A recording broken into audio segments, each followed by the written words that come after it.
This fall, the four networks are introducing 34 new series. Millions of dollars, not to mention careers, are riding on these shows. 1990 probably seemed like it would be just another TV season. But while no one could have known it at the time, some super things were on the horizon. What's happening to me? In fact, the 1990s were going to be a big decade for the whole TV business. It would see new technologies, new types of shows, and the birth of some of the biggest hits and franchises the medium would ever know. And also a few misses. We're going to take you through all of the TV-related news of 1990 that's fit to print, because this is Timeline TV. A damn fine cup of coffee.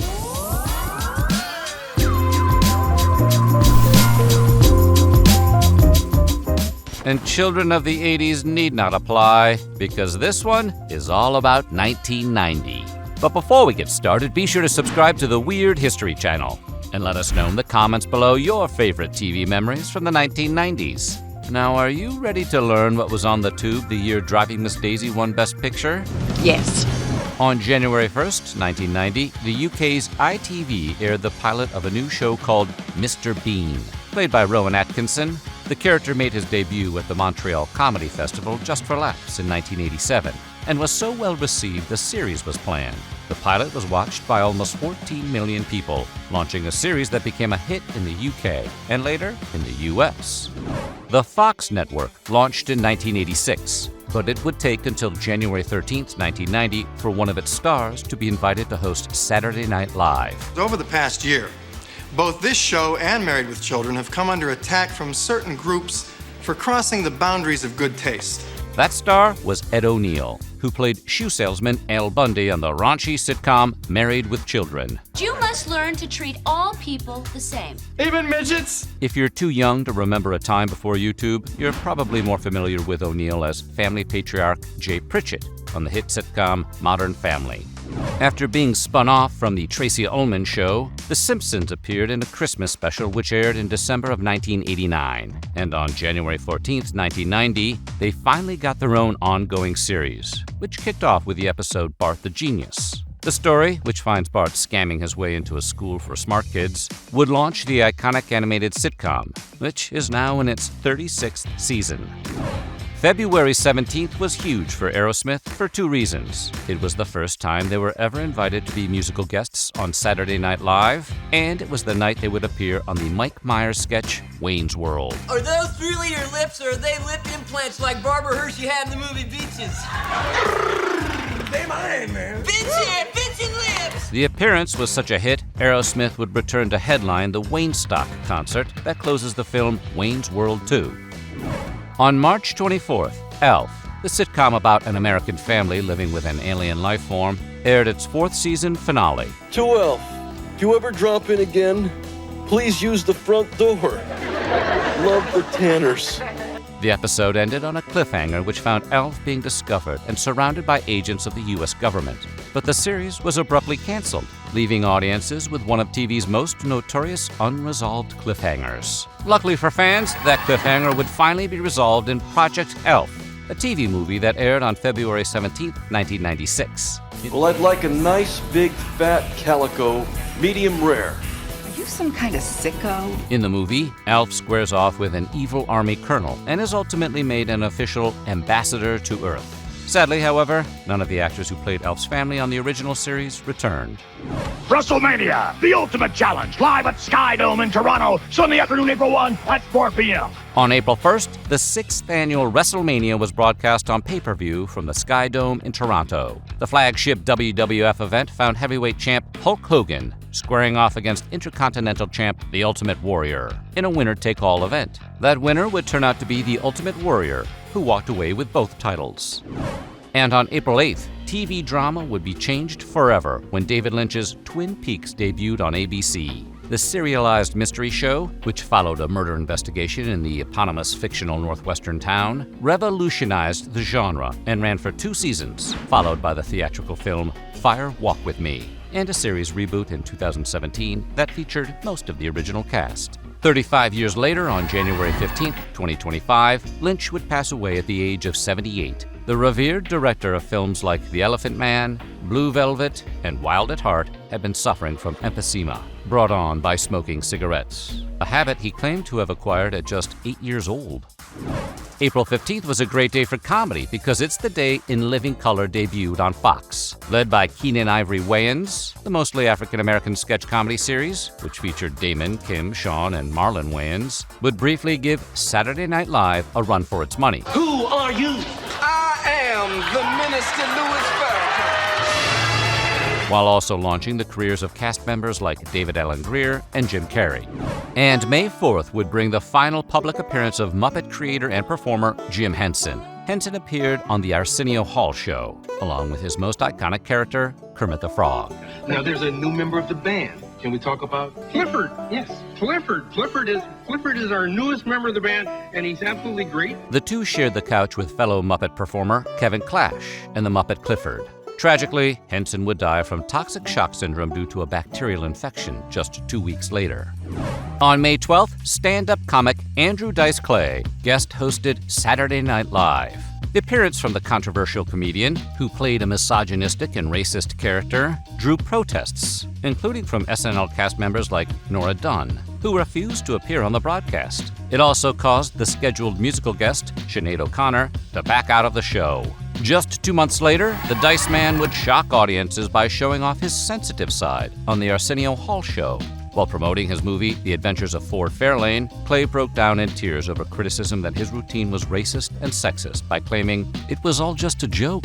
And anybody that doesn't like it could wipe their ass with whatever they say about me. The appearance, however, did not do much for his movie, which bombed. May 17th was a tough day for Kelsey Grammer. The Cheers star, known for playing Frasier Crane, was sentenced to 30 days in jail for driving while intoxicated in Van Nuys, California. He would serve just 14 days of that sentence, but later in the year he would be sentenced to 90 days of house arrest in connection with a 1988 charge of possession of cocaine. Then on July 5th, the sitcom Blossom, starring the future Big Bang Theory star Mayim Bialik and teen heartthrob Joey Lawrence, debuted on NBC. The pilot, which featured Bialik as Blossom Russo, a teenager who lived with her father and 2 elder brothers, was well received and would debut as a regular series on January 3rd, 1991. And on July 12th, Alaska got a new doctor when Northern Exposure debuted on CBS. The quirky drama followed Joel Fleischman, a Jewish MD from New York who found himself paying for his medical school debt by working it off in the tiny fictional town of Sicily, located deep in the northern wilderness. The series, which would be showered with critical acclaim and awards, became a major hit and ran 6 seasons.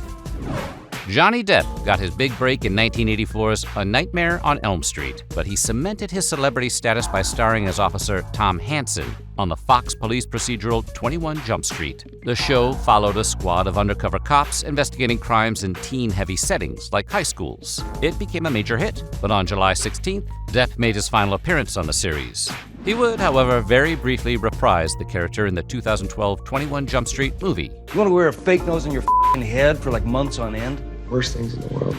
Roseanne Barr is famous for a lot of things, but her singing voice isn't one of them. That's why it struck many as a strange choice when she was invited to sing the national anthem at the Reds-Padres game of July 25th. Barr's screeching rendition, which ended with her spitting on the pitcher's mound, drew swift reactions from the crowd. And surprising no one, she was subsequently vilified for it in the press. Several of the Padres said they thought her performance was a complete disgrace. In 1990, rapper Will Smith was in trouble with the IRS and desperately needed money. To right the ship, he decided to sign on to play the title character in the NBC sitcom The Fresh Prince of Bel-Air. These are my partners in the law firm of Firth, Wind & Meyer. Hey, Earth, Wind & Fire, when's your next album coming out? The show debuted on September 10th, and despite the fact he had no prior acting experience, it became a massive hit. The series would run 6 seasons, and Smith would go on to star in a series of hit movies. And just 3 days later, on September 13th, Law & Order debuted on NBC. The ripped-from-the-headlines stories would quickly make the show TV's definitive police procedural. You see a guy with a birthmark on his face? The name of the game is finding faith. Silk is a name, and he's to blame. Silky. The The series, now in its 26th season, became one of the biggest franchises in history, with no less than 6 separate spin-offs. When it comes to documentaries, Ken Burns is about as legendary as they come. And while his career started way back in 1981, his big break came on September 23rd, when his 11-hour miniseries, The Civil War, debuted on PBS. Among other things, the groundbreaking series would give the world its first look at the Ken Burns effect, a way of panning and zooming the camera over still images that came to dominate the documentary filmmaking of the era. Have you ever been watching a police procedural and wished it had musical numbers in it? Well, if so, you may have loved Cop Rock. Debuting on ABC on September 24th, the series, produced by LA Law's Stephen Bochco, turned the LAPD into a musical performance troupe worthy of Broadway. I'm the baby merchant, tots are up. He's guilty, Judge, he's guilty. You could see it in his eyes. If you don't hook people in 30 seconds, you know you're dead in the water. The show was a critical and commercial failure and was quickly canceled. Then, on October 4th, Fox changed teen drama television forever when it broadcast the debut of Beverly Hills 90210. In addition to spawning a slew of spin-offs, the trend-setting teen soap would run 10 seasons and launch the careers of Jason Priestley, Shannon Doherty, Jenny Garth, Brian Austin Green, Tori Spelling, Tiffany Amber Thiessen, and Luke Perry. Hot off the success of the film Pee-wee's Big Adventure, Pee-wee's Playhouse debuted in 1986 and became a huge hit. But by 1990, star Paul Reubens felt burnt out playing the character and informed CBS he would be ending the series to take a sabbatical. The final episode aired November 17th, just 8 months before Reubens would be arrested for indecently exposing himself while watching a film at a porno theater in Florida. And on November 18th, ABC would air the first episode of a 2-part adaptation of Stephen King's It. The Emmy-winning miniseries would star well-known actors like John Ritter and Harry Anderson, and would feature Tim Curry as Pennywise the Clown. Despite the acclaim the TV version received, Hollywood would return to the well in 2017, when it released the first half of a 2-part theatrical film series based once again on King's It novel. Directed by Andy Muschietti, the film would feature Finn Wolfhard, Jaden Martell, and Sophia Lillis. And this time, Pennywise's clown shoes would be filled by Bill Skarsgård. And finally, on November 26th, Fox broadcast the first ever Billboard Music Awards. Sponsored by the music industry publication Billboard, the awards differed from similar shows like the Grammy Awards because they were given out based on album and song sales, radio airplay, and touring success, rather than being based on a vote. They continue to be awarded every year to this very day. Hi, I'm Tim Allen, and I'd like to tell you a little bit about my new series coming this fall. No running in the house. First, I've got to make some adjustments on that TV. No, leave it alone. By 1991, the novelty of the new decade had mostly worn off. People had settled into the 1990s and were looking to see what was on TV. And what a year it would be. Jerry Springer and Montel Williams debuted their talk shows on the same day. Michael Jackson premiered his latest music video live on 4 networks. And Red Fox would finally face the big one while filming an episode of his sitcom, The Royal Family. And don't even get us started on Hammerman. Hammerman! Hammer! Oh, yeah! We're going to take you through all of the television shows, news, and events of 1991. Because this is Timeline. Let's get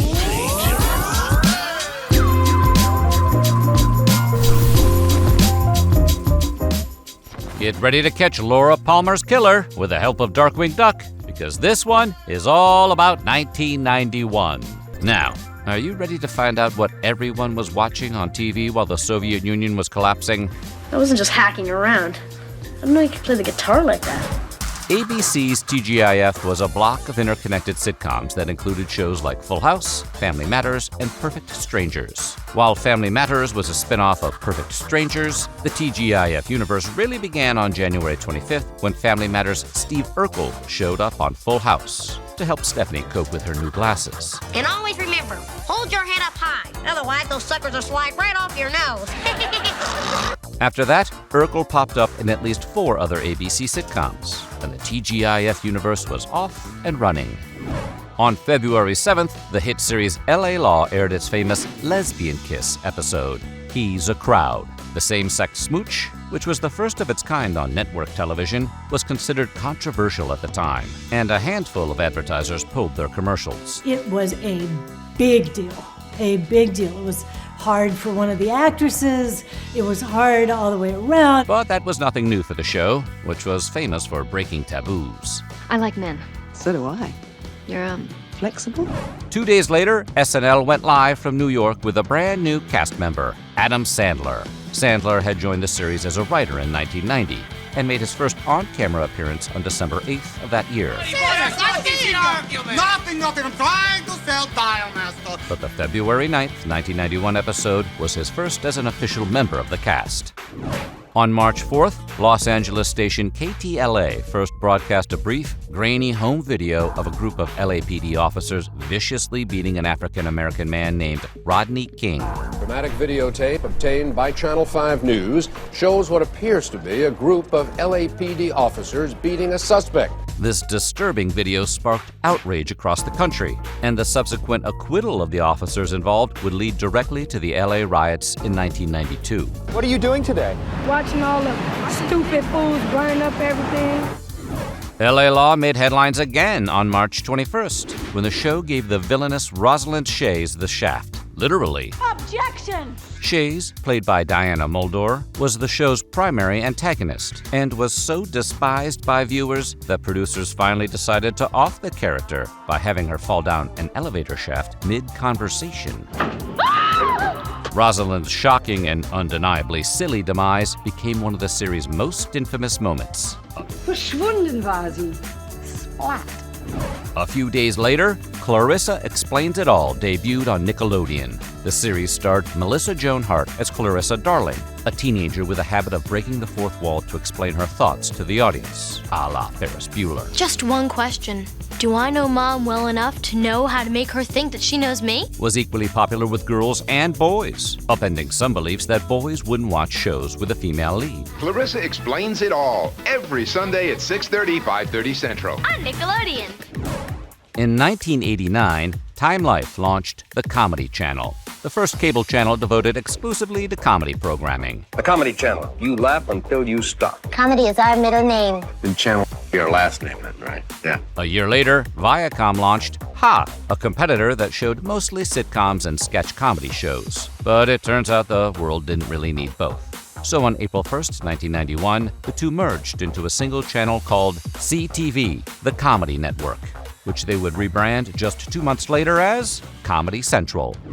In 1989, journalist Katie Couric joined the cast of The Today Show as a political correspondent. And when co-anchor Deborah Norville went on maternity leave in February 1991, Couric stepped in as her temporary replacement. Only Norville, who wasn't terribly popular with audiences, never returned to her post after giving birth.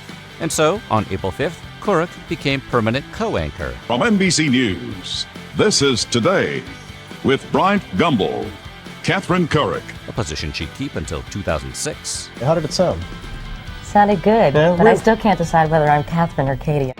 Action star and alleged martial artist Steven Seagal was invited to host Saturday Night Live on April 20th in what would become one of the show's most infamous episodes. There's a lot more to Steven Seagal than the martial arts. Seagal's wooden acting. Phelan was one of the best movies ever made, and I kick any you could say that didn't make that kind of money. Refusal to poke fun at himself. It's a tattoo. Yeah. And hostility towards the cast resulted in 2 hours of uniquely terrible sketches and Seagal's lifetime ban from the show. The following Friday, ABC broadcast the premiere of the show Dinosaurs. Co-produced by Henson Studios, the show was a sitcom about a family of anthropomorphic dinosaurs. The animatronics used to create the characters made it the most expensive sitcom of its day. I'm the baby, brand new, just out. Gotta love me, come on. On May 3rd, Dallas is...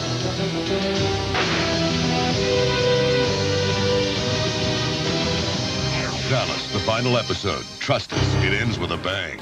May 3rd brought the final episode of the iconic nighttime soap opera Dallas. The series, which was famous for Larry Hagman's portrayal of J.R. Ewing, had debuted way back in 1978 and titillated audiences with gimmicky mysteries like Who Shot J.R. and an entire season that was revealed to be a dream. It would be survived by its spin-off Knots Landing and followed up with a handful of Dallas TV movies and a short-lived reboot in 2012. 3 weeks later, Johnny Carson, the iconic host of The Tonight Show on NBC, announced that he would be retiring. It's coming to an end, next year. I've always wanted to be a shepherd.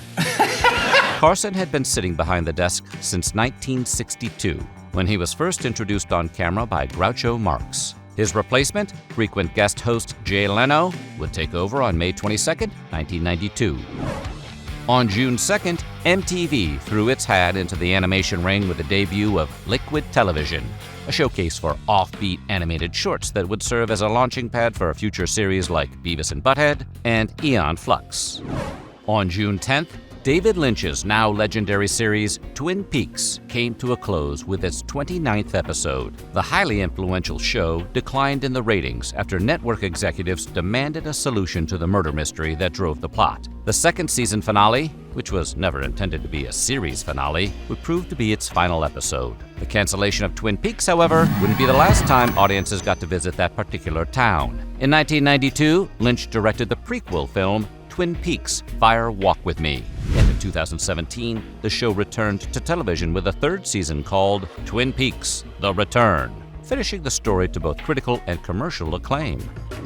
On July 1st, Court TV started broadcasting trials to a surprising amount of success. The channel, which focused on live coverage of prominent criminal cases, legal talk shows, and other crime-themed programs, was surprisingly popular for a while, before rebranding to True TV in 2008. This Sunday, why face the nation when you can face the animation? Nickelodeon's new cartoons are stimulating and tasty. And on August 11th, Nickelodeon aired the first block of Nicktoons. The 90-minute block marked the debuts of what would become 3 of the channel's most iconic animated series. Kids are attempting to build time machines so they can race through the week and go straight to Sunday, where they'll find Doug, Rugrats, and Ren and Stimpy. The incredible success of those initial 3 would encourage the company to continue the block, which would eventually serve as a launchpad for future hits like SpongeBob SquarePants. Then, on September 17th, ABC aired the series premiere of Home Improvement. Based on the stand-up comedy of Tim Allen, the show followed Tim the Toolman Taylor, Home Improvement TV show host. We want a job done right, and we want it done quick. What do we need? Who lives in suburban Detroit with his wife and 3 sons. The Smash series, which made light of Tim's obsession with tools, would go on to run 8 seasons, finishing up with one of the most watched finales of all time. 2 days later, on September 19th, The Simpsons aired the episode Stark Raving Dad, in which Homer befriends a man who believes he's Michael Jackson. This is what Michael Jackson looks like. You look like a big fat mental patient. However, a few highly observant viewers noticed the character's voice was suspiciously similar to the real King of Pop. The training wheels come off your bike. You start to notice boys you like. You're just putting that in because it's commercial. As it turns out, it was Jackson, working under the pseudonym John J. Smith, for legal reasons.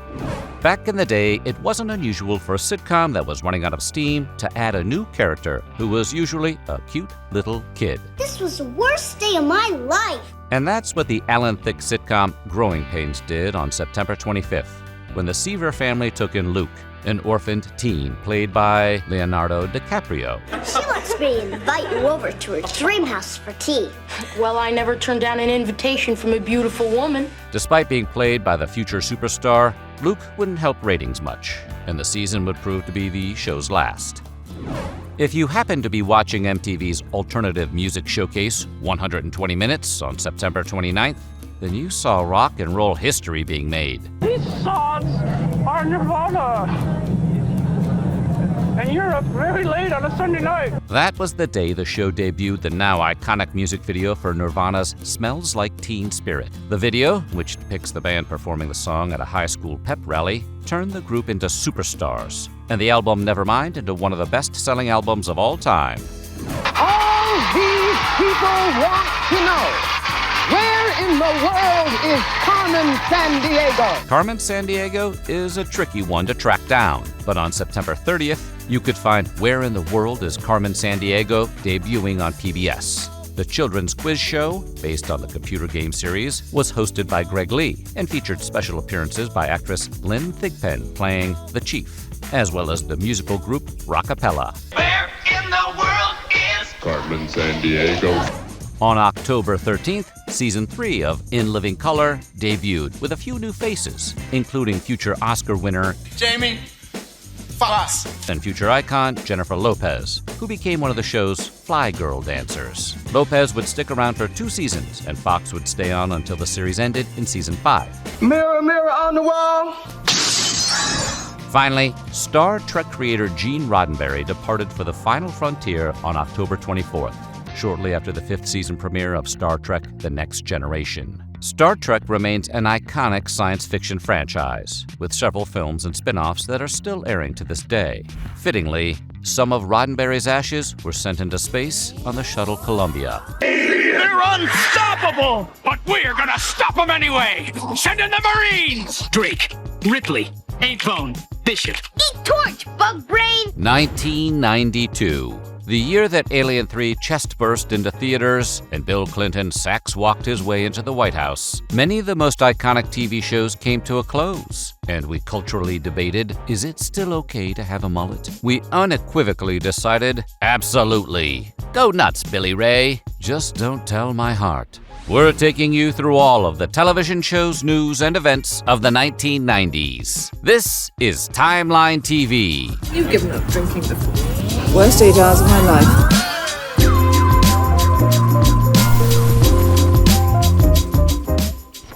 Get ready, because this one is all about 1992. Now, don't touch that dial, or skip button, I guess. Hey, we having some fun now. Dennis Miller, a former SNL star known for his dry quips and deadpan delivery as host of the Weekend Update segment, launched his very own show, aptly titled The Dennis Miller Show, on January 20th. He looks like a host. Let's see if he can talk. The show would only last 1 season, but Miller went on to host the much more successful Dennis Miller Live in 1994, which ran for 215 episodes, and won multiple awards for its writing. The National Football League proudly presents the 1992 Super Bowl 26 Halftime Spectacular. Going up against the Super Bowl was unheard of then. It's winter magic. But the hit show In Living Color drew 20 million viewers away from the event's halftime show on the 26th. Our Super Bowl countdown clock. It'll be coming on later in the show to let you know when to switch back to the second half. You won't miss any of the senseless brutality. Keenan's nice, man. And the people he worked with, they thought of that concept, and it was bonanza. I mean, he's made corporate America trillions, easily. It was such a significant loss of eyeballs that the following year, the Super Bowl booked Michael Jackson to perform during halftime. And the halftime show has been a pop culture spectacle ever since. Earlier that same day, Bill and Hillary Clinton addressed the nation on 60 Minutes over sexual misconduct allegations made by a woman named Jennifer Flowers during his time as governor of Arkansas. You're categorically denying that you ever had an affair with Jennifer Flowers. I've said that before, and so is she. It wouldn't be the last controversy Clinton would have to deal with on his road to the White House. Mary and Joseph. Wow, so scary. George Lucas brought his famous globe-trotting adventurer to television on March 4th with the debut of the Young Indiana Jones Chronicles on ABC. Starring Sean Patrick Flannery as a teenage Indy, the show was a big-budget spectacle that eventually featured a cameo from Harrison Ford himself. The world met a big purple dinosaur named Barney on April the 6th. Kids loved the cloyingly wholesome Tyrannosaur, propelling his show to 14 seasons and a series of successful feature films. Don't worry, I'm not going to sing the song. Or am I? Several classic shows signed off for good later in the month. On April 25th, the beloved Tony Danza sitcom, Who's the Boss?, exited television screens forever. Morning. May I help you? Well, if you're Angela Bauer, I'm here to help you. We started the series with me with a towel on my head, opening the door to him, trying to figure out the end of the season. And when they told us they were going to bookend it with Tony coming back from teaching in Iowa, I said, Oh God, that's gonna be really hard to do. I heard you were looking for a housekeeper. Yeah? What are you doing here? I heard you were looking for a housekeeper. The show about a will they, won't they relationship between a career woman and her live-in male housekeeper was a hit for 8 seasons and introduced the world to Alyssa Milano. All of us at ABC want to thank all the people on Who's the Boss for 8 wonderful years. Now find out what becomes of Mike and Kate, Maggie, Jason, Ben and Carol on the series finale of Growing Pains next.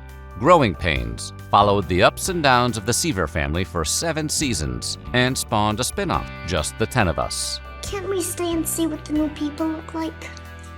I'd rather not know. On the last day of April, one of the most successful shows of all time signed off for good. Originally debuting in 1984, The Cosby Show turned stand-up comedian Bill Cosby into America's dad and became a modern classic over the course of 8 seasons. That incredible shot of how we ended the show with Cliff and Claire dancing and then him deciding just to dance her right off of the set. Finally, the Golden Girls gave us one last thank you for being a friend on May 9th. The last picture was a little blurry. It was hard to tell who was who. No offense, Pussycat. Pussycat, huh? Nobody's called me that since the Navy. The sitcom followed 4 retired women living together in a suburban home and featured Betty White as the absent-minded Rose. God, if a woman with all my gifts is jealous of her, I can't imagine what a woman like Rose must be thinking. Hi-ho, the dairy-o, the farmer in the dell.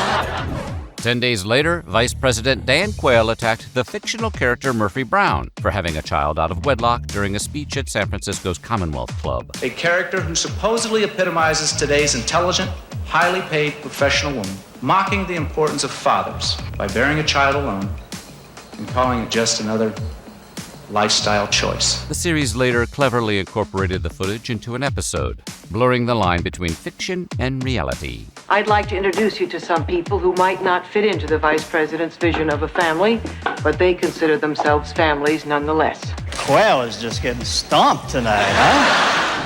This is not going to happen. They can't do this to 7 people. Considered one of the first reality shows, The Real World premiered on MTV May the 21st. The story of several strangers picked to live in a house created many of the tropes we now consider standard for reality television and ran for 33 seasons.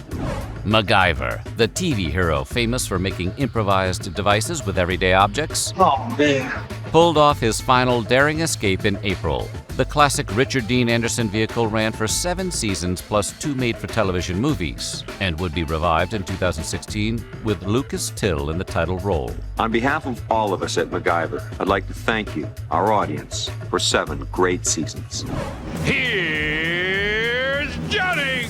Johnny Carson, the undisputed king of late night and host of The Tonight Show for 30 years, made his 4,531st and final appearance as host on May 22nd. I'm going to join the cast of Murphy Brown and become a surrogate father to that kid. Jay Leno would take over hosting duties 3 days later. On the 30th of May, beloved sci-fi spin-off Star Trek: The Next Generation aired the classic episode The Inner Light, widely considered by Trek fans to be the best episode of the series. The hit NBC sitcom Night Court, following a bunch of miscreant attorneys and a madcap judge working the late shift, ended its initial 8-season run the very next day. The show was recently revived, with original series star John Larroquette reprising his role as slimy district attorney Dan Fielding.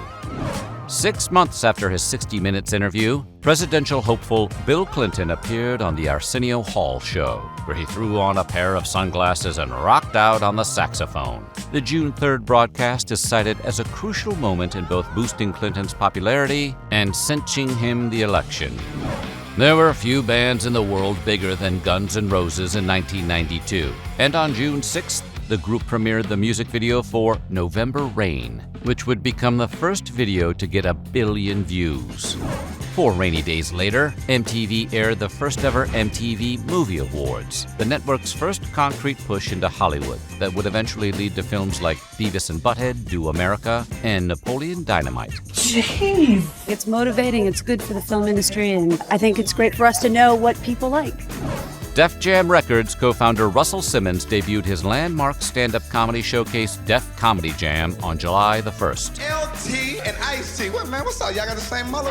What is she, an albino linebacker? Initially co-hosted by Martin Lawrence, the show aired on HBO for 8 seasons and featured performances from future stars like Dave Chappelle and Chris Tucker. Thank y'all for the block party. I'll see y'all next week. Peace. Debuting on Fox on July 8th, the primetime soap Melrose Place began as a spin-off of Beverly Hills 90210, following a slightly older cast of characters living in the titular apartment complex. Excuse me. It's okay. I was just hot. But would become a cultural phenom all its own, thanks in part to Heather Locklear's role as the villainous Amanda Woodward. You folks see that flashing sign up there? Now that sign says applesauce. Just over a month later, on the 15th of August, The Larry Sanders Show aired its first episode on HBO. Hey, listen, you're not going to do Arsenio or Leno, are you? I've got to. Hey, it's a business. Get used to it. Blow me.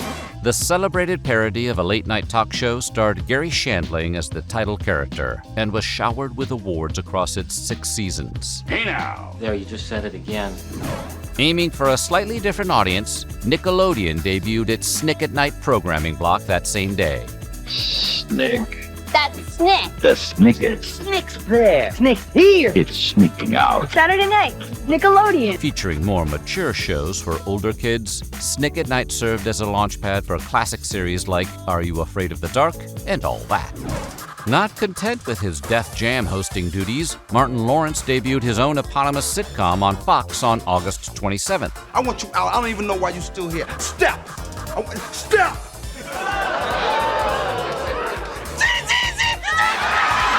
The hit show ran for 5 seasons and solidified Lawrence as a major star.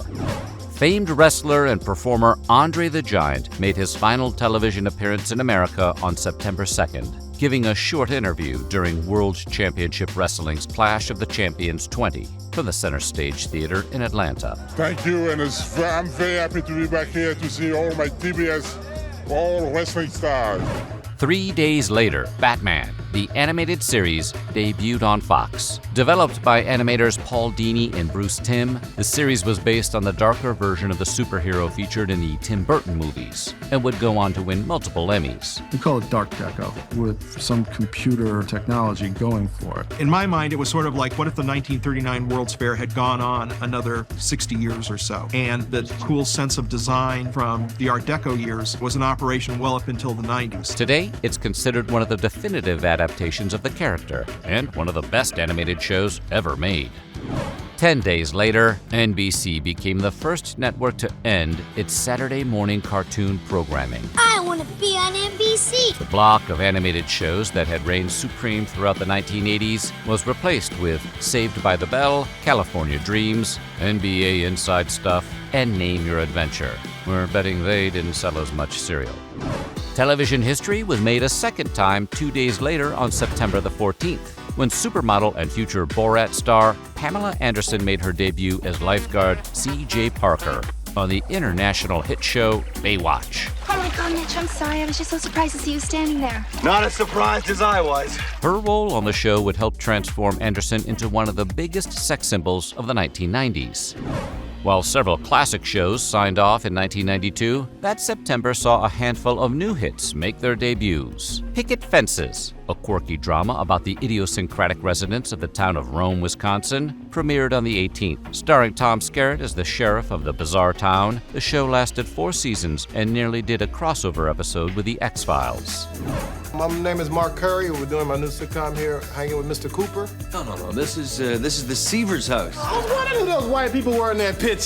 Hang It with Mr. Cooper, starring Mark Curry as a former NBA player turned school teacher, premiered on the 22nd. My name is Michelle Tanner. I'm the special helper of the week. Well, if I need some special help, I'm going to call my special helper. You catch on very quick. The hit series ran for 5 seasons, retiring for good in 1997. Mad About You hit the airwaves 1 day later. The sitcom about a newlywed couple living in New York became a surprise hit thanks to the chemistry between its 2 stars, Paul Reiser and Helen Hunt. I think I'm pregnant. Just kidding. Make the coffee. The show ran for 7 seasons and was revived as a limited series in 2019. Sci-Fi. The network that brought us the cult hit Battlestar Galactica reboot and the Sharknado franchise made its humble debut on the small screen with Star Wars on September 24th. The Sci-Fi Network would be great. I think it should open up the eyes to the public. This is great. I can't wait for it to come on. On behalf of the Turner Broadcasting System, I want to welcome you to the launch of the world's only and first Cartoon Network. Cartoon Network aired its first cartoon, the Merry Melody short Rhapsody Rabbit, on October 1st. Founded by Turner Broadcasting System, the network was seen as extremely niche, with no hint of the massive success it would become. Controversial singer Sinead O'Connor kicked off November by ripping up a picture of Pope John Paul II live on SNL in protest of the Catholic Church's history of covering up child abuse.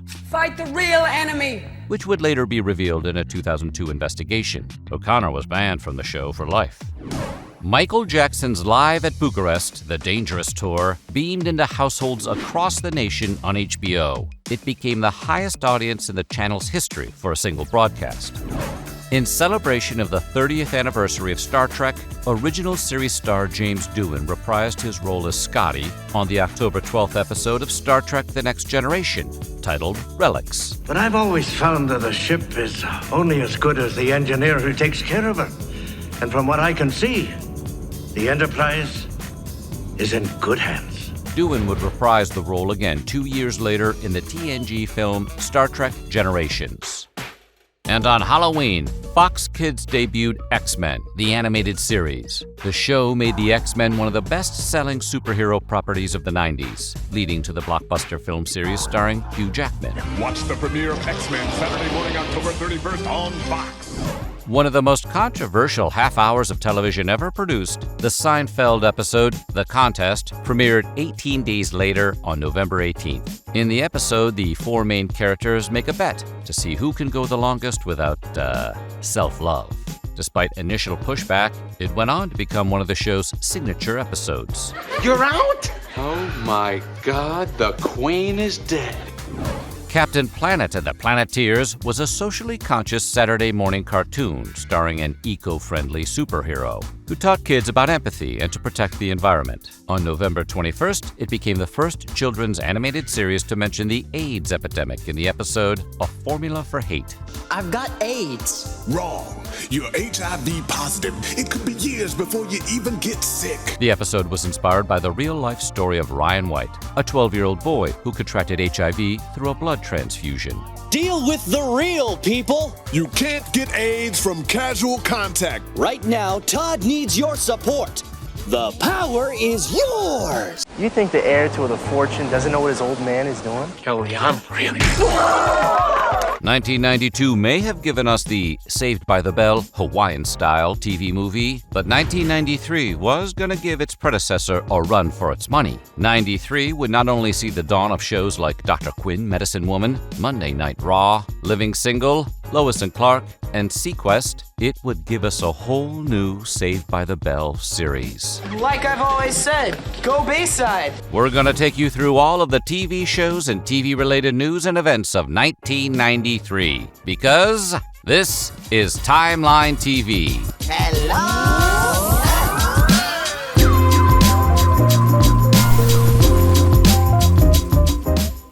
And since 93 is when Walker, Texas Ranger debuted, we are going to warn you to watch out for Chuck Norris. Now, are you ready to find out what everyone was watching the year Bill Clinton was sworn in as president? The choices are yours, and yours alone.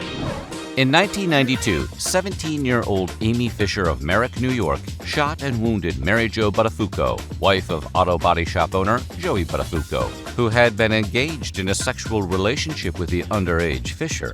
This girl is an attempted murderer, a prostitute, and the DA is accepting her statement that she and Joe were together. On January 3rd, 1993, both ABC and CBS aired TV movies based on the incident, starring Drew Barrymore and Alyssa Milano, respectively, as the four CBS. My little sister's having an affair with your husband. Oh, really?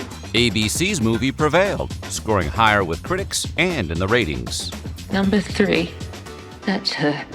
Due to the success of Star Trek: The Next Generation, Paramount produced a third Star Trek show, Star Trek: Deep Space Nine. The series, which debuted in syndication on January 3rd, was darker and more serialized than its predecessors. If you have a problem, sir, you'll have to take it up with Commander Sisko. It had a rough time in the ratings, but it is now frequently regarded as the best overall Trek series. NBC broadcast the series premiere of Homicide: Life on the Street. Don't you ever again lie to me like I'm Montel Williams. I am not Montel Williams. I am not Montel Williams! Based on a book by David Simon, future creator of The Wire. The gritty and realistic show followed a squad of Baltimore homicide detectives and is today regarded as one of TV's most influential dramas. On February 10th, Oprah Winfrey dropped by Neverland Ranch to interview Michael Jackson in the superstar's first televised interview since 1979. Is your skin lighter because you don't like being black? I have a skin disorder that destroys the pigmentation of the skin. It's something that I cannot help. Seen by roughly 62 million viewers, the special still stands as the single most watched television interview in U.S. history. The next night, Seinfeld aired its famous episode, The Outing, in which Jerry and George are mistaken as a gay couple. Now everyone's gonna think we're gay! Not that there's anything wrong with that! Jerry Seinfeld and co-creator Larry David were worried it might offend the gay community, but instead it won them a GLAAD Media Award for Outstanding Comedy Episode. Not that there's anything wrong with that. MTV broadcast the world premiere of Beavis and Butthead. Look, I'm stroking my wiener. The animated teen delinquents became an instant cultural phenomenon and MTV's most watched show up to that point. I am Cornholio. Cheers got off to a slow start in the ratings, but by the time it reached its series finale, it was one of the most watched shows on TV. That finale saw the return of original co-star Shelley Long. Hello, everyone. And was watched by 93 million people, making it the highest-rated TV episode of the season, and the second most watched finale of all time, behind only MASH. Sorry, we're closed. Given its success, a spin-off of Cheers was inevitable. That spin-off turned out to be Frasier, which debuted on NBC on September 16th. The show transplanted Kelsey Grammer's titular psychiatrist to Seattle, where he lived with his father and brother and became host of a radio call-in show. Amazingly, Frasier would become even more successful than its iconic predecessor, running 11 initial seasons and 2 revival seasons beginning in 2023. For some reason, Tupac Shakur confessed to assault live on TV during the June 16th episode of Yo! MTV Raps. Discussing his firing from the movie Menace to Society, Tupac said of the directors, the Hughes brothers, "Check this out. They fired me but did it in a roundabout punk snitch way. So I caught them on the streets and beat they behinds. You know what I'm saying?" Okay. Host Ed Lover tried to cut him off, but the footage would ultimately earn the celebrated and controversial rapper 15 days in jail. Can't get the channel to change. Stop. That's all right, sir. Probably something okay on this channel. From New York, it's Late Night with David Letterman. June 25th brought the end of an era when David Letterman hosted his final episode of Late Night with David Letterman on NBC. If GE had a sense of humor, they'd send a guy in here right now to fire me. Letterman had been doing the show since 1982, but departed after a public debacle over who was going to replace Johnny Carson as the host of The Tonight Show. Letterman then moved to CBS, where he would host The Late Show, opposite Jay Leno's Tonight Show. The gentleman who will take over this program is Conan O'Brien. I've met him a couple of times. The only thing I know about Conan for sure is that he's been in prison. 3 months later, September 13th, Late Night got a new host. Conan O'Brien started out as a writer for The Simpsons and Saturday Night Live, but was still unknown to most of the public, raising more than a few eyebrows when he took over Dave's old desk on September 13th. You better be as good as Letterman, or else. The skepticism proved to be unfounded, however, and Conan's run would last 16 seasons.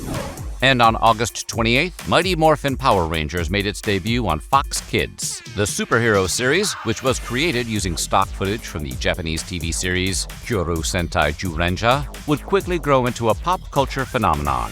It officially ran 3 seasons, but subsequent Power Ranger series and movies would keep the franchise going for decades to come.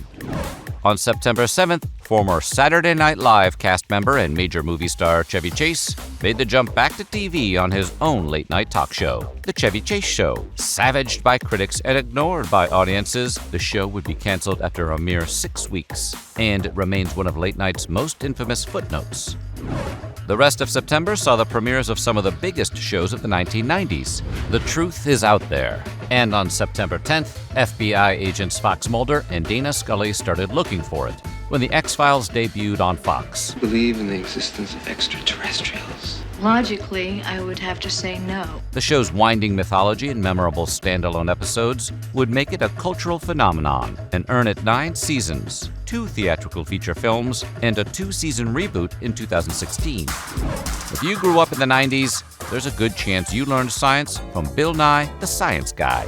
His educational show debuted in syndication on September 10th, 1993, and each episode would feature its star tackling singular topics like water, flight, or dinosaurs.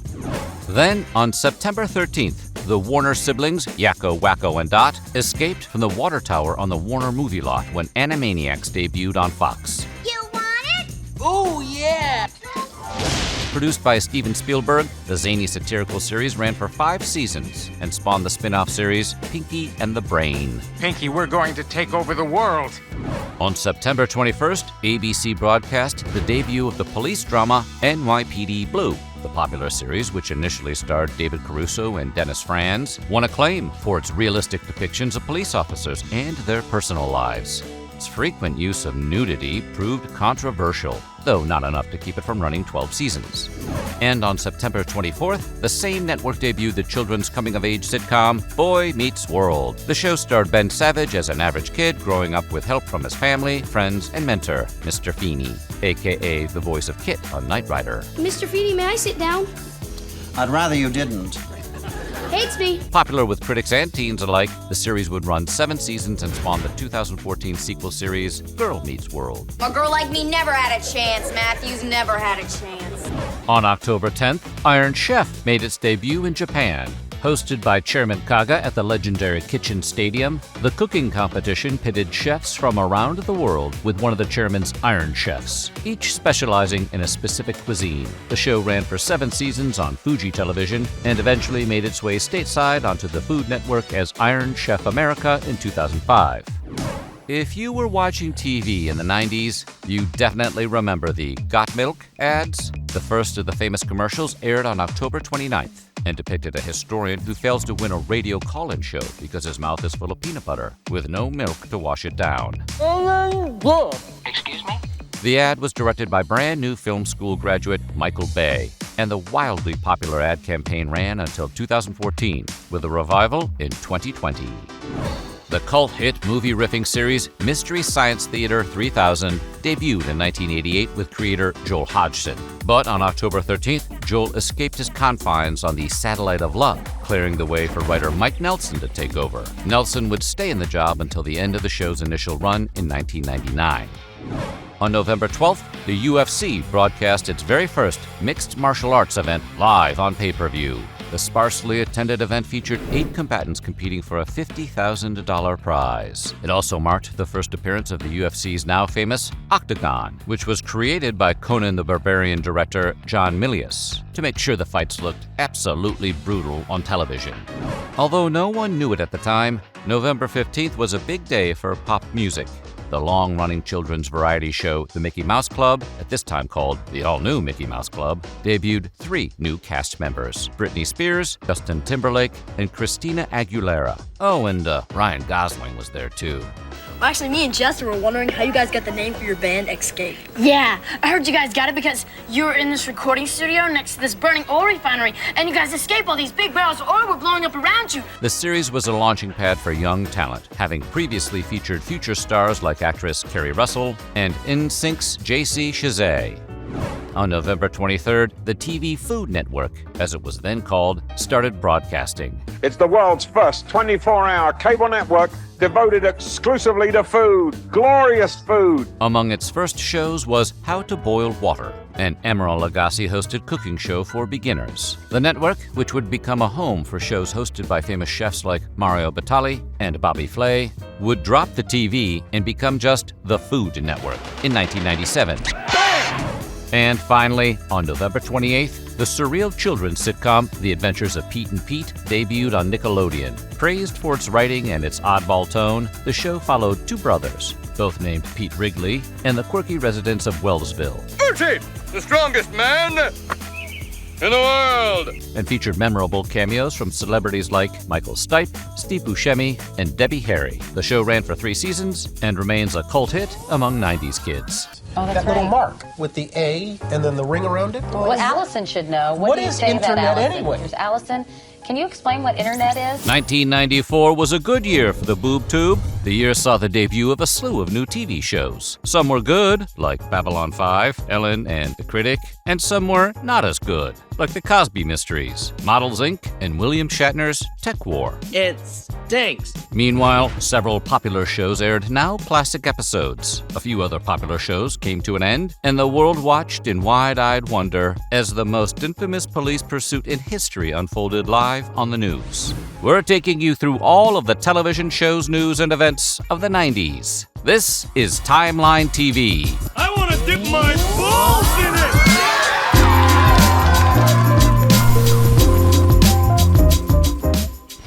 Get ready to scrub into the ER, because this one is all about 1994. Now, are you ready to find out what everyone was watching the year Jeff Bezos was busy founding Amazon? You rest up, and I will monitor the culture. On January 1st, actor Cesar Romero, today most remembered for playing the Joker on the Adam West-led Batman TV series, died from complications related to a blood clot. The 87-year-old actor, whose Joker famously sported a mustache beneath his makeup, is memorialized by a star on the Hollywood Walk of Fame. In 3 months, I'll be 80. He's right for me.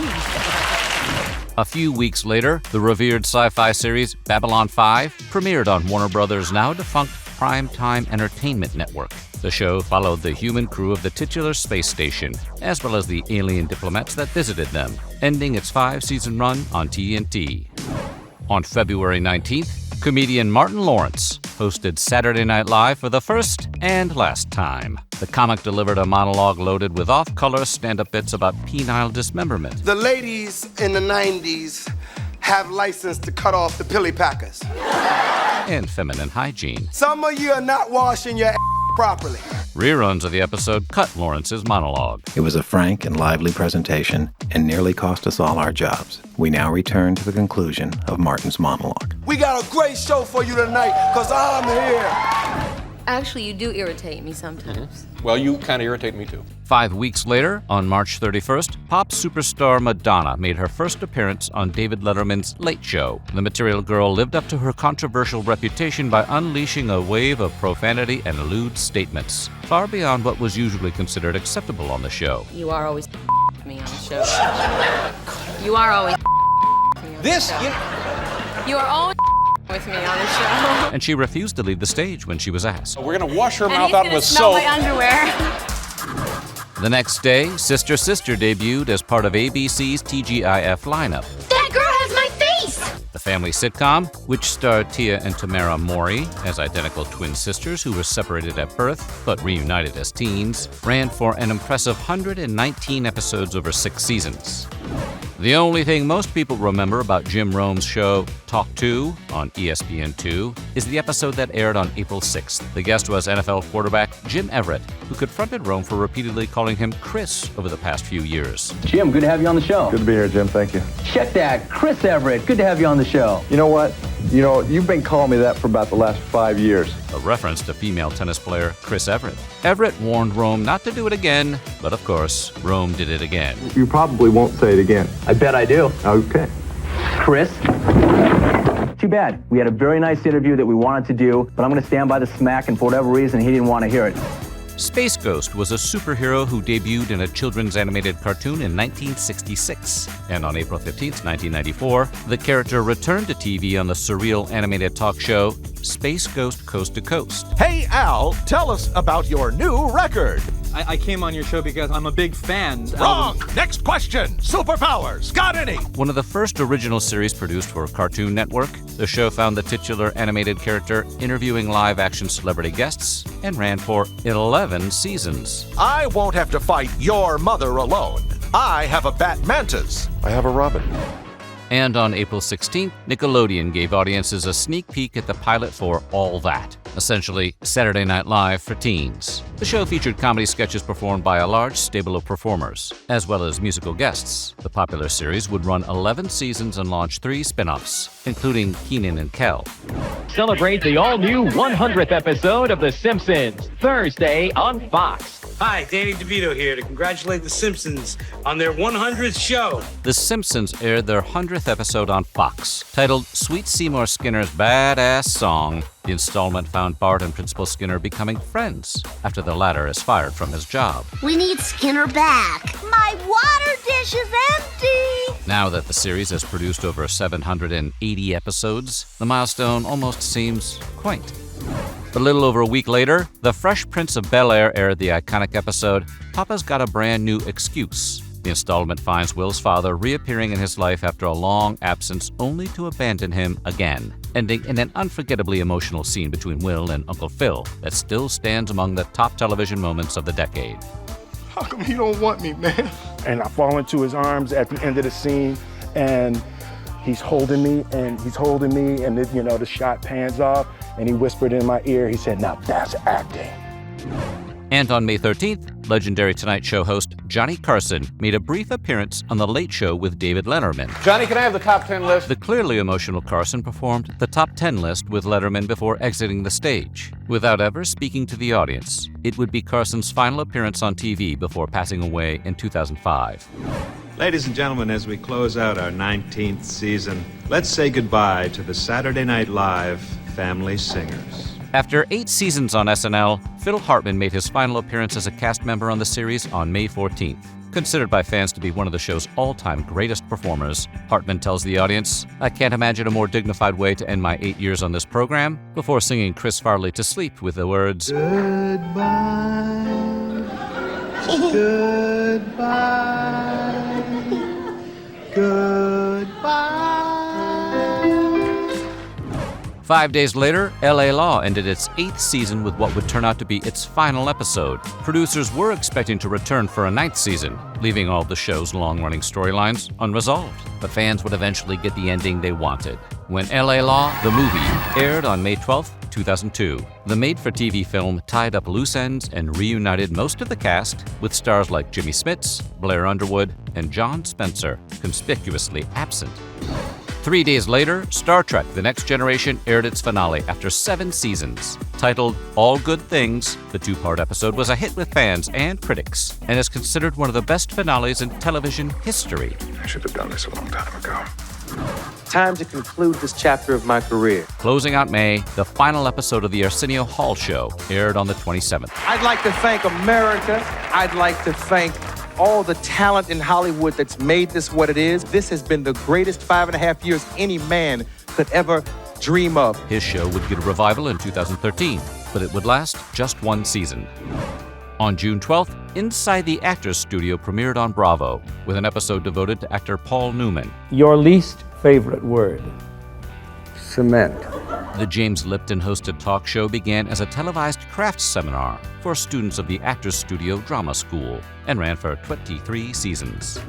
5 days later, on June 17th, the whole world watched as former football star O.J. Simpson led police on a low-speed chase down the freeway in Los Angeles. I'm going to have to interrupt this call. I understand we're going to go to a live picture in Los Angeles. This is Interstate 5, and this is courtesy of KCALR, one of our LA affiliates. Simpson was under suspicion of murdering his wife Nicole Brown Simpson, as well as her friend Ronald Goldman. He would ultimately be acquitted of the charges in criminal court, but found liable for the deaths in civil court. The teen drama My So-Called Life debuted on ABC on August 25th. The critically celebrated series starred Claire Danes as Angela Chase, an average teenage girl living with her family in a fictional Pittsburgh suburb called Three Rivers. What's amazing is when you can feel your life going somewhere, like your life just figured out how to get good. The show was canceled after just 1 season, but is regarded as a cult classic. And on September 10th, PTV, which was PBS for Kids, rolled out the very first episode of the Magic School Bus. The educational series followed the eccentric teacher, Ms. Frizzle, and her class of students as they took field trips all over the world, and even through time, to learn about science. One of the highest-rated kids shows on PBS, the series would run until 1997 and win Lily Tomlin, who voiced Ms. Frizzle, an Emmy. It was hard getting notoriety for my deeply felt role as Miss Frizzle. Then on September 11th, the teen drama Party of Five debuted on Fox. There's older brothers that are really cute, and there's a dog and a baby, and I'm on it. No, I'm joking. The series followed the lives of 5 siblings who are forced to fend for themselves after their parents are killed in a car accident, and launched the careers of Matthew Fox, Neve Campbell, and Jennifer Love Hewitt. TV medical dramas would never be the same after ER debuted on NBC on September 19th. Created by Jurassic Park author Michael Crichton, the series followed doctors working at the emergency room in fictional Cook County General Hospital in Chicago. The most critically lauded medical series of all time, ER was a ratings powerhouse for 15 seasons and helped make George Clooney a star. Hate to lose you in the ER. New York City got a new executive assistant district attorney on September 21st, when Sam Watterson made his first appearance on Law & Order as Jack McCoy. Watterson would ultimately appear in 19 seasons of the show, as well as several of its spin-offs, and 2 episodes of Homicide: Life on the Street. The character became so iconic, in 2004, Watterson was declared a living landmark by the New York Landmarks Conservancy. You're a witness. Saved by the Bell, Wedding in Las Vegas, aired on NBC on October 7th. The made-for-TV movie served as the series finale of both the original series and the Saved by the Bell The College Years spin-off. Thursday, the lights go out on NBC. It's Blackout Thursday. Blackout? It's comedy in the dark. Blackout. And on November 3rd, 3 out of 4 NBC sitcoms all told connected stories about a blackout hitting New York City. The blackout was caused by Jamie on Mad About You. The blackout's caused by me. What did you do? Why is it always me? And the effects were then felt on Friends, And officiating at tonight's blackout is Rabbi Tribbiani. as well as the short-lived show Madman for the People. Seinfeld, which also aired on NBC that night, refused to participate in the crossover stunt. Finally, on November 19th, Fox Kids premiered Spider-Man, the animated series. Considered by fans to be one of the best adaptations of the character, the series also featured the idea of a Spider-Verse, decades before the Oscar-winning film. But the show was abruptly canceled after 5 seasons, leaving audiences on an unresolved cliffhanger. After saving all of reality, where do you go from here? To find Mary Jane, my Mary Jane. That is, until May of 2024. An Easter egg in the Tolerance is Extinction episode of Disney Plus's X-Men 97 animated series wrapped up the Spider-Man storyline with Peter Parker and Mary Jane finally reunited after more than 20 years. Better late than never. Have you heard about the Extreme Games? For the first time ever, 9 same but different athletic contests never before brought together will be brought together here in small, scenic Rhode Island. 1995 perched right in the middle of the decade of extreme. That's extreme with a capital X. And TV was no exception. Amid the most sensationalized murder trial in history, some firmly Gen X reality shows premiered, and a handful of new comedies ushered in the mainstream rise of alt comedy, a surrealist tone which would come to define the decade. Whether you're into sitcoms, sci-fi, or indecent exposure on late-night talk shows, 1995 had something for everyone. Ouch. We're taking you through all of the television shows, news, and events of the 90s. This is Timeline TV. Man, I'm pretty.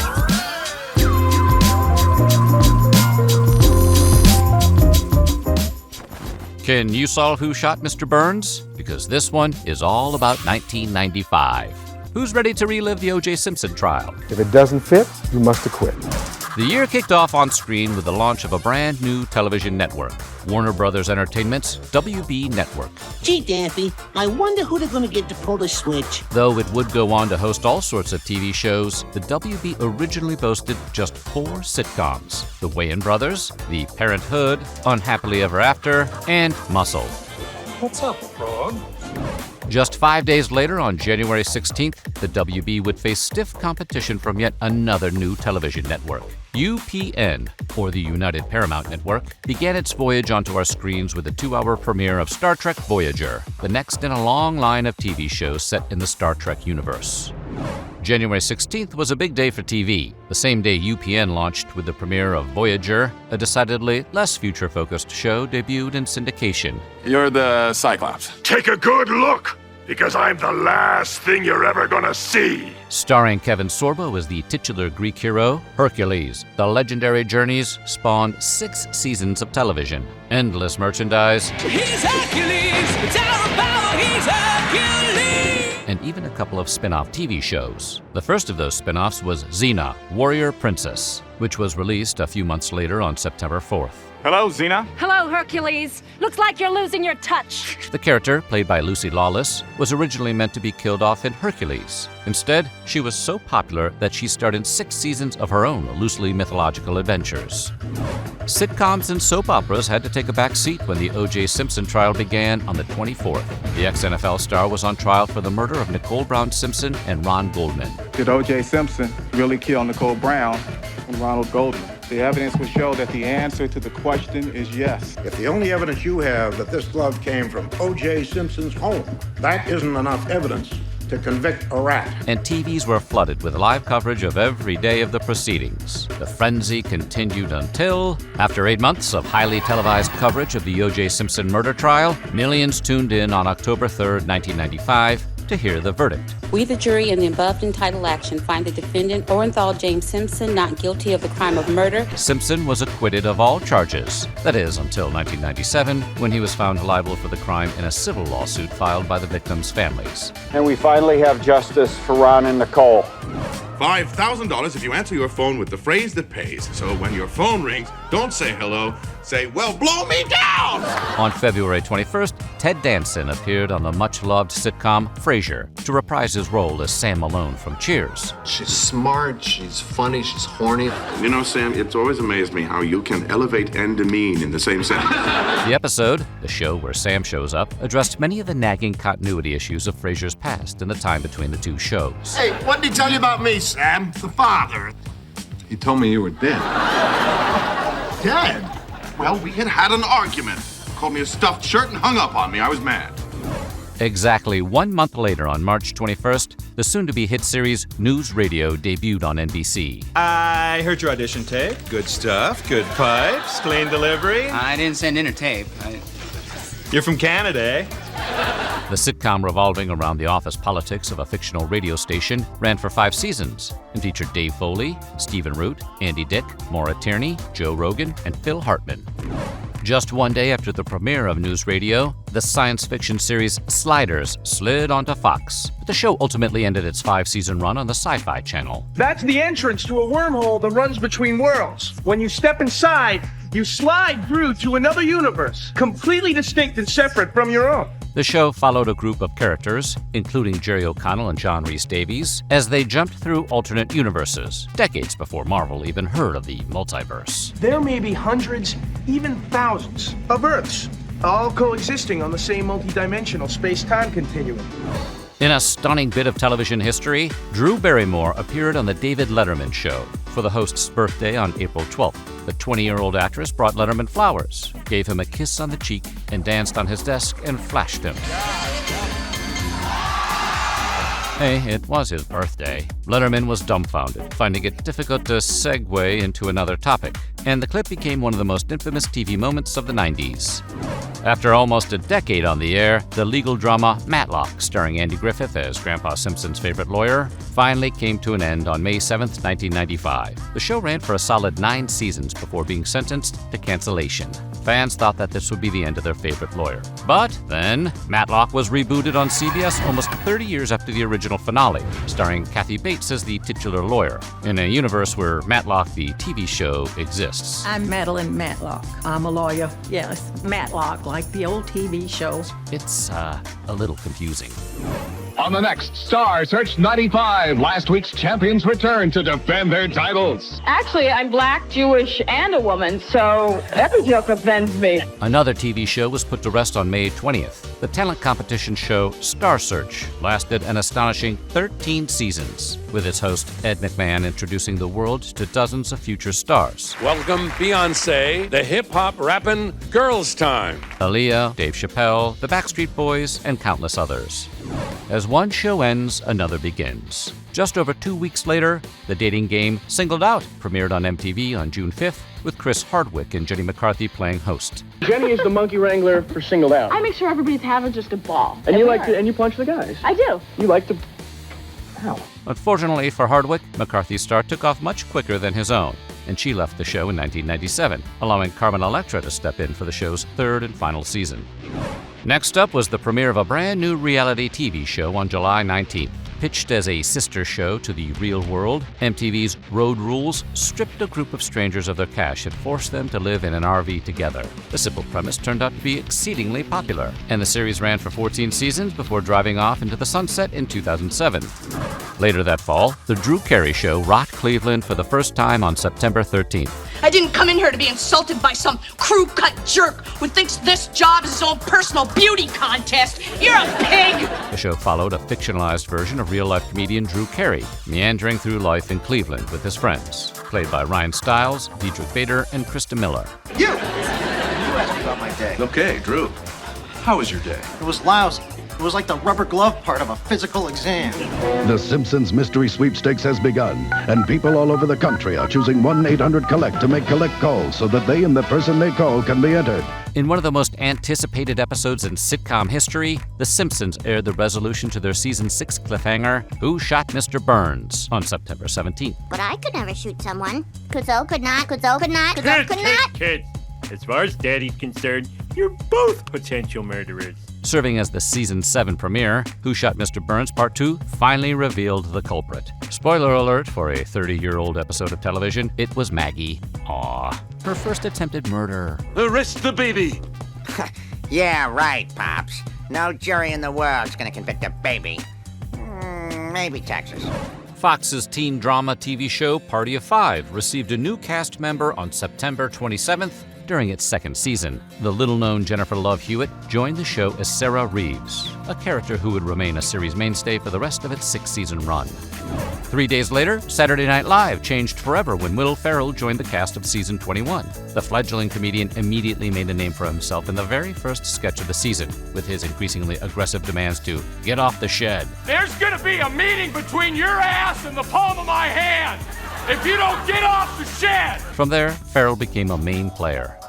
The X-Files found itself in the spotlight on the spookiest day of the year when it aired its third season episode, Clyde Bruckman's Final Repose, on October 13th. Veteran actor Peter Boyle played Bruckman, a crotchety old psychic aiding in the search for a crazed killer. How are you receiving this information about the body's location? I just know. But how do you know? I don't know. Bruckman swiftly became a fan-favorite character. Boyle was nominated for an Emmy, and the episode is still regarded as one of the best of the series. 2 days later, after the world fell for Bruckman, television history was made yet again with the debut of Mad TV. You want to be on a TV show?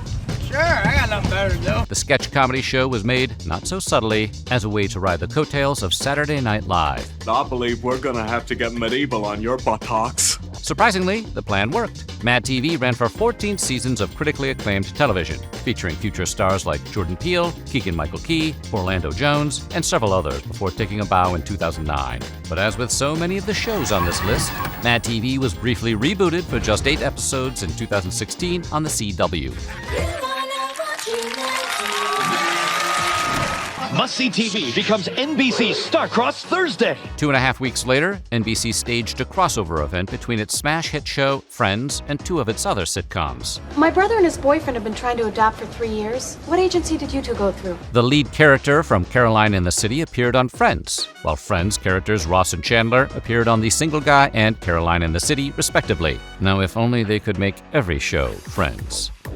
The same day, an iconic Seinfeld episode aired and spawned 2 decades of references and jokes. The season 7 episode, The Soup Nazi, about a militant soup stand owner played by Larry Thomas, was based on a real-life place in New York City called Soup Kitchen International. Has anyone ever told you look exactly like Al Pacino? Very good. You know something? No soup for you!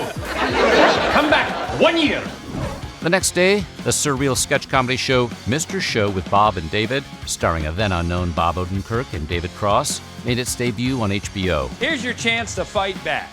Just videotape yourself at home complaining about our show and send it in. If we use it, we might make you a star. It lasted 4 seasons and was nominated for several Emmys. Finally, on the very last day of the year, Cartoon Network changed the way TV shows are greenlit by broadcasting the world premiere Toons Countdown call-in show. Your job is simple. Watch the cartoons, call the 800 number, and vote for your favorite. Each toon has its own code, so pay attention. The New Year's Eve special ran a series of animated shorts, encouraging viewers to call in and vote on which short they wanted to see made into a full-blown cartoon TV series. Ultimately, Dexter's Laboratory won out. And true to their word, Cartoon Network produced the show. Now that's genius. I don't listen to new music. I'm probably the worst person to ask about this year. I do listen to the radio, and I listen to what's on the radio and what's coming around 1996, and I've liked what I've heard. With Seinfeld's 100th episode, Ted Danson reprising Sam Malone on Frasier, and Drew Barrymore flashing David Letterman, the 1995 TV season was going to be tough to beat. But 1996 was going to give it its best shot. Don Johnson would return to television in Nash Bridges. Future Oscar winner Jamie Foxx would get his own show, and the Transformers would find themselves at war. A beast war. Cheater! Maximize! We're going to take you through all of the TV-related news of 1996. This is Timeline TV. You steam a good hand.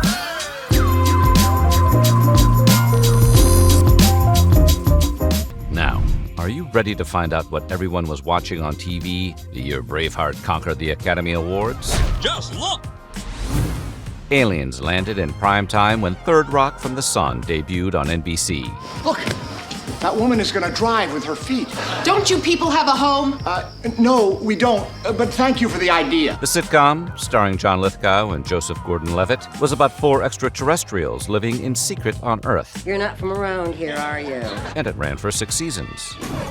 We will see a hockey experiment in television. It'll be a first as we debut the Fox Tracks. Speaking of space-age tech, Fox broke new ground in televised hockey 11 days later on January 20th. Or would that be broke new ice? Known as Fox Tracks, the network teamed up with digital mapping software company ETAC to design a puck full of infrared emitters and shock sensors that allowed viewers to follow it more clearly on screen.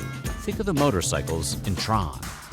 And on January 23rd, Moesha made its debut on UPN. The sitcom, which starred R&B singer Brandy as a teenager from an upper-middle-class Los Angeles family, had been created by CBS, but wound up on UPN where it ran for 6 seasons. On February 1st, Friends dropped its now classic episode, The One with the Prom Video. Some girl ate Monica. Shut up! The camera adds 10 pounds. So how many cameras are actually on you? The episode finds Rachel assuring Ross they will never be a couple, only to change her mind when she sees an old video showing a young Ross suiting up to take her to the prom when it seems that she got stood up by her date. The episode was voted the single best installment of the whole series in a USA Today poll conducted shortly before the series finale. See? He's her lobster. Fred Rogers, better known as children's television icon Mr. Rogers, only played a fictional character on a TV show one single time. That show was the CBS drama Dr. Quinn, Medicine Woman, and that episode aired on February 17th. It's not the building, it's the people who are the church. Rogers guest starred as a clergyman, which was fitting, as he was an ordained Presbyterian minister in real life. And on March 4th, the satellite television service called the Dish Network began broadcasting for the first time. Initially founded to serve areas of rural America that had trouble getting television reception, the network would eventually grow into a legitimate competitor for cable TV and streaming services. Because with Dish Network, it's all in the dish. Then on March 29th, E! aired the first episode of E! True Hollywood Story. Initially a series of specials, the documentary series would later evolve into an ongoing weekly show that produced over 500 episodes. It became a staple of pop culture at the time. Sci-fi fans rejoiced on May 14th when the BBC teamed up with Universal to revive the beloved adventure show Doctor Who with a TV movie. I know who I am. I am the Doctor. It was intended to be a pilot for a whole new series, but American audiences didn't tune in, so the plans for a new series were dropped. The Doctor would eventually return in 2005 when the BBC drafted actor Christopher Eccleston to play the 9th Doctor in a revival series, followed by fan favorites David Tennant and Matt Smith. The classic elements of this series are there. What we've jettisoned is the sexism of the underwritten female role. The new show was an international hit and continues making new episodes to this day. Murder novelist Jessica Fletcher of Cabot Cove, Maine, put down her pen when CBS aired the final episode of Murder, She Wrote. The series, which starred Angela Lansbury as a writer with a penchant for getting caught up in murder investigations, debuted in September of 1984 and ran for a mind-boggling 12 seasons. The quirky Mystery Science Theater 3000, about a guy and his 2 robot friends being forced to watch bad movies, was the flagship show of Comedy Central until May 18th, when they riffed their final movie on the network, 1978's Laser Blast. Terrible name for laser eye surgery. Scares away the customers. The series would subsequently move to the Sci-Fi Channel, Netflix, and later on to its own app called Gizmoplex. And May 20th brought the final episode of The Fresh Prince of Bel-Air. The show came to an end after 6 seasons. The finale of the hit series saw the Banks family leaving California, with only Will staying behind to finish his schooling. The episode was designed to let the show possibly continue on another network, but star Will Smith decided he had had enough, making the installment the end of the show. Hey, who turned out the lights? Where is everybody? However, on February 13th, 2002, the reboot gods smiled on Fresh Prince fans when a gritty, dramatic version of the series debuted on the streaming service Peacock.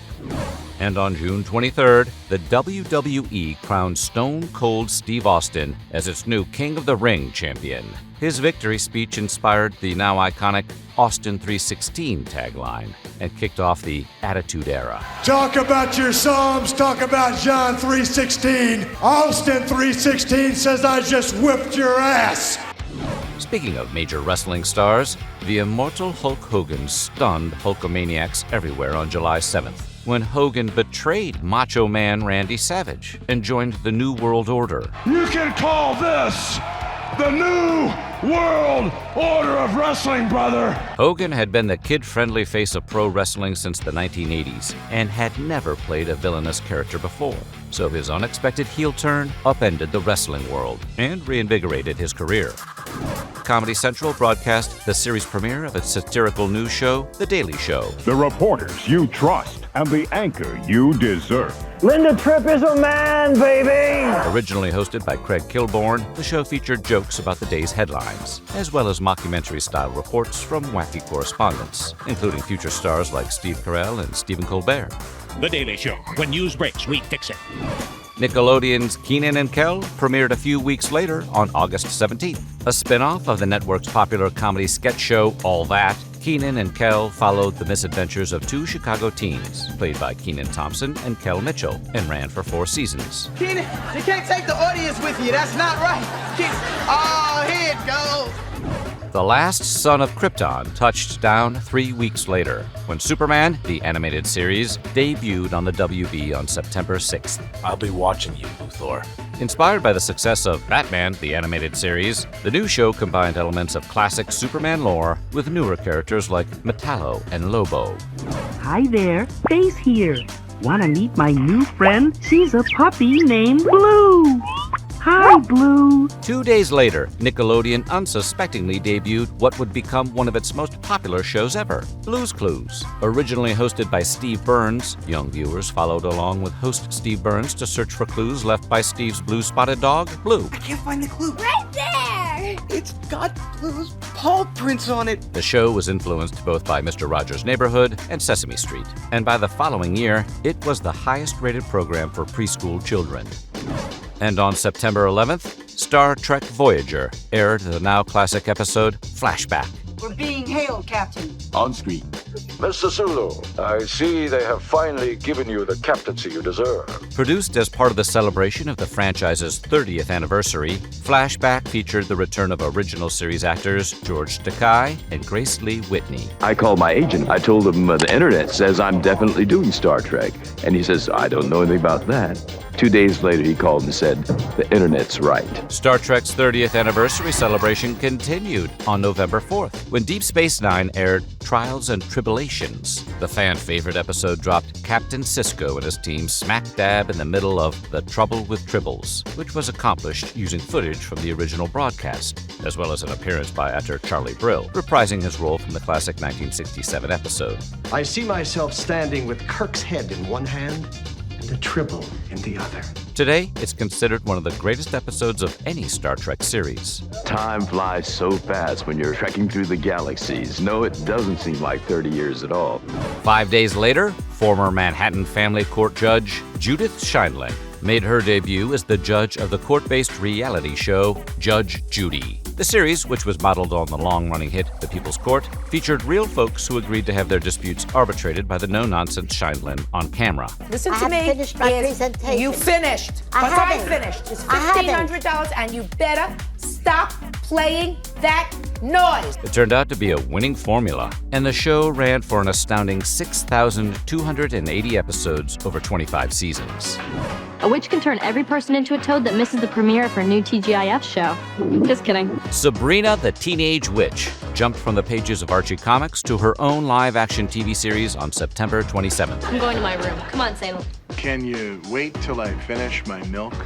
Did the cat just talk? The popular fantasy sitcom starred Melissa Joan Hart as a teenage girl from the fictional town of Westbridge, Massachusetts, who had magical powers, 2 600-year-old aunts, and a talking cat. It would run 6 seasons across 2 different networks, eventually spawning a series of video games and an animated spin-off. Television news changed forever on October 7th with the launch of Fox News. We've now reached this moment when we can firmly announce the starting of a Fox News channel. The network initially reached 17 million cable subscribers. It would experience exponential growth over the following decade, eventually becoming America's most watched cable news network. If you were an Animal Planet subscriber on October 25th, then you might have caught the debut of The Crocodile Hunter. The documentary series, which starred Australian zookeeper and conservationist Steve Irwin and his wife Terry, quickly became the channel's most popular program and made Irwin an international celebrity. Look for Steve Irwin's docuseries, Crocodile Hunter. Put it right back. 2 days later, VH1 debuted its popular music video trivia show, Pop-Up Video. The series showed music videos that were annotated by pop-up bubbles containing trivia and background info, as well as a handful of jokes and humorous observations, and quickly became the network's #1 show. Today, we call this Reading Wikipedia.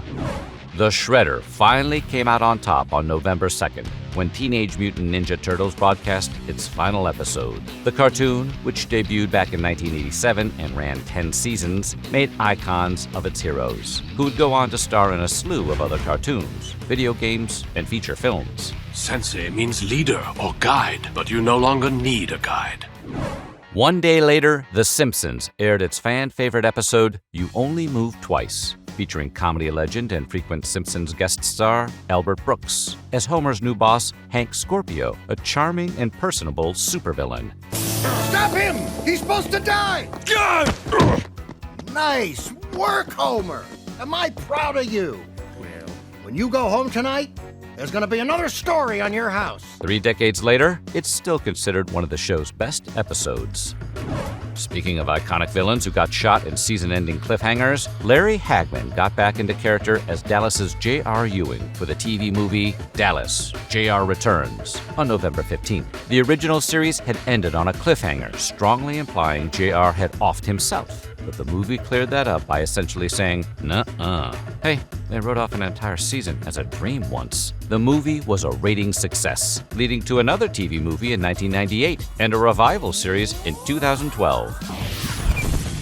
Hi, I'm Serena Altschul with an MTV News Brief. The Los Angeles Police Department continues to investigate the murder of the notorious B.I.G., who died in a drive-by shooting early Sunday morning in Los Angeles. 1997 was a little darker than those I Love the 90s shows would have you believe as we approached the new millennium. The East Coast-West Coast rap feud continued to escalate with the still unresolved murder of Christopher Wallace, a.k.a. Biggie Smalls. Princess Diana lost her life in a dramatic car accident, and the Heaven's Gate cult drank the Kool-Aid and boarded their celestial spaceship. but TV was there to get us through it all, with iconic debuts, tearful finales, and a surprising amount of spandex. I completely renounce spandex. We're going to take you through all of the TV-related news of the 90s. This is Timeline TV. Yo quiero Taco Bell.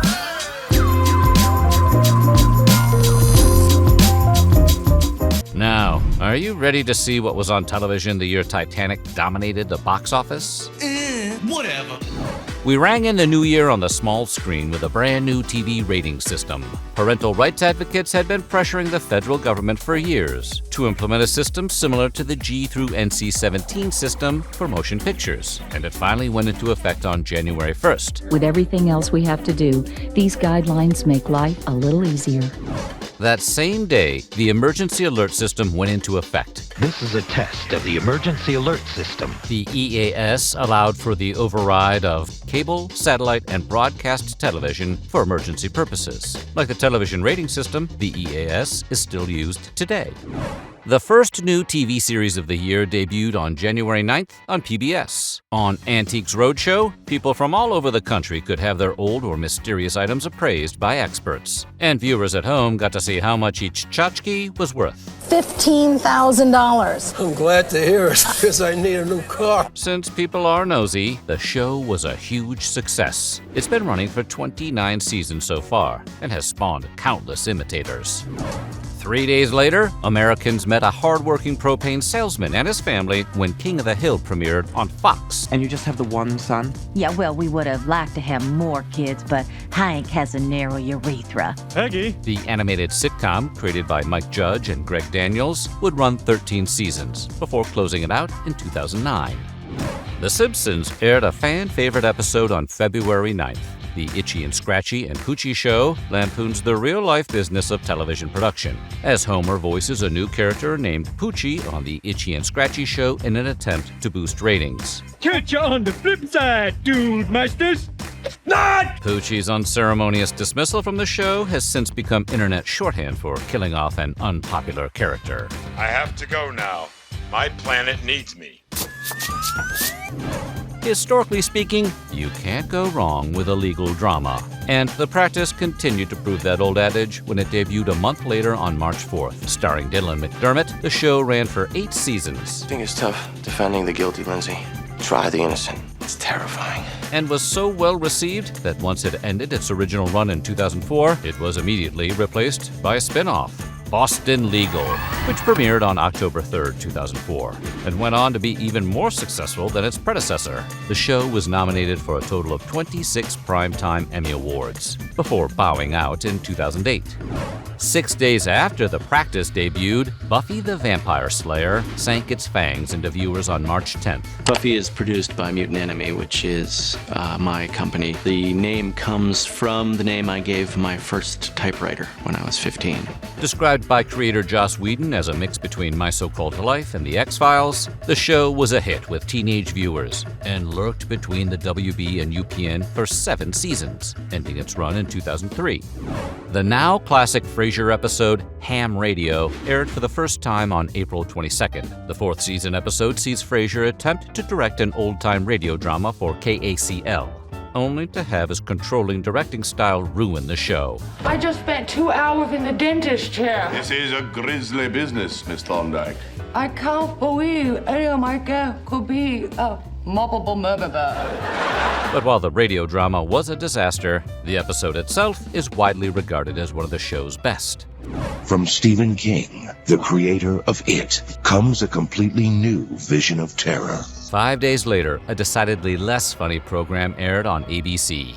The 3-part miniseries adapting Stephen King's The Shining began its run on April 27th. You shine on, boy. Shine on? The Bible calls it having vision. I can feel it coming off you like heat. Made in response to King's well-known dislike of Stanley Kubrick's film adaptation, The Shining miniseries followed the novel much more closely. The 3-part event starred Steven Weber as Jack Torrance and included cameos from several horror icons, including King himself. The Shining, ABC Thursday, parental discretion advised. 3 days later, Ellen DeGeneres came out on her eponymous sitcom, Ellen. DeGeneres had publicly revealed she was gay a few weeks earlier. I didn't do this for publicity. I don't need that. There's not a kiss, no exploitation at all involved in the show. And on April 30th, she expressed her real-life sexuality through her sitcom character on the two-part season finale, the puppy episode. Why would you think I was gay? Sorry, I just kind of got that vibe. Vibe? Like a gay vibe? The plotline was met with both widespread acclaim and intense criticism, including the addition of a content warning that was placed at the beginning of every episode of Ellen until its cancellation the following year. Despite the pushback, the episode is still credited as being an important step toward more inclusive TV programming. Susan, I'm gay.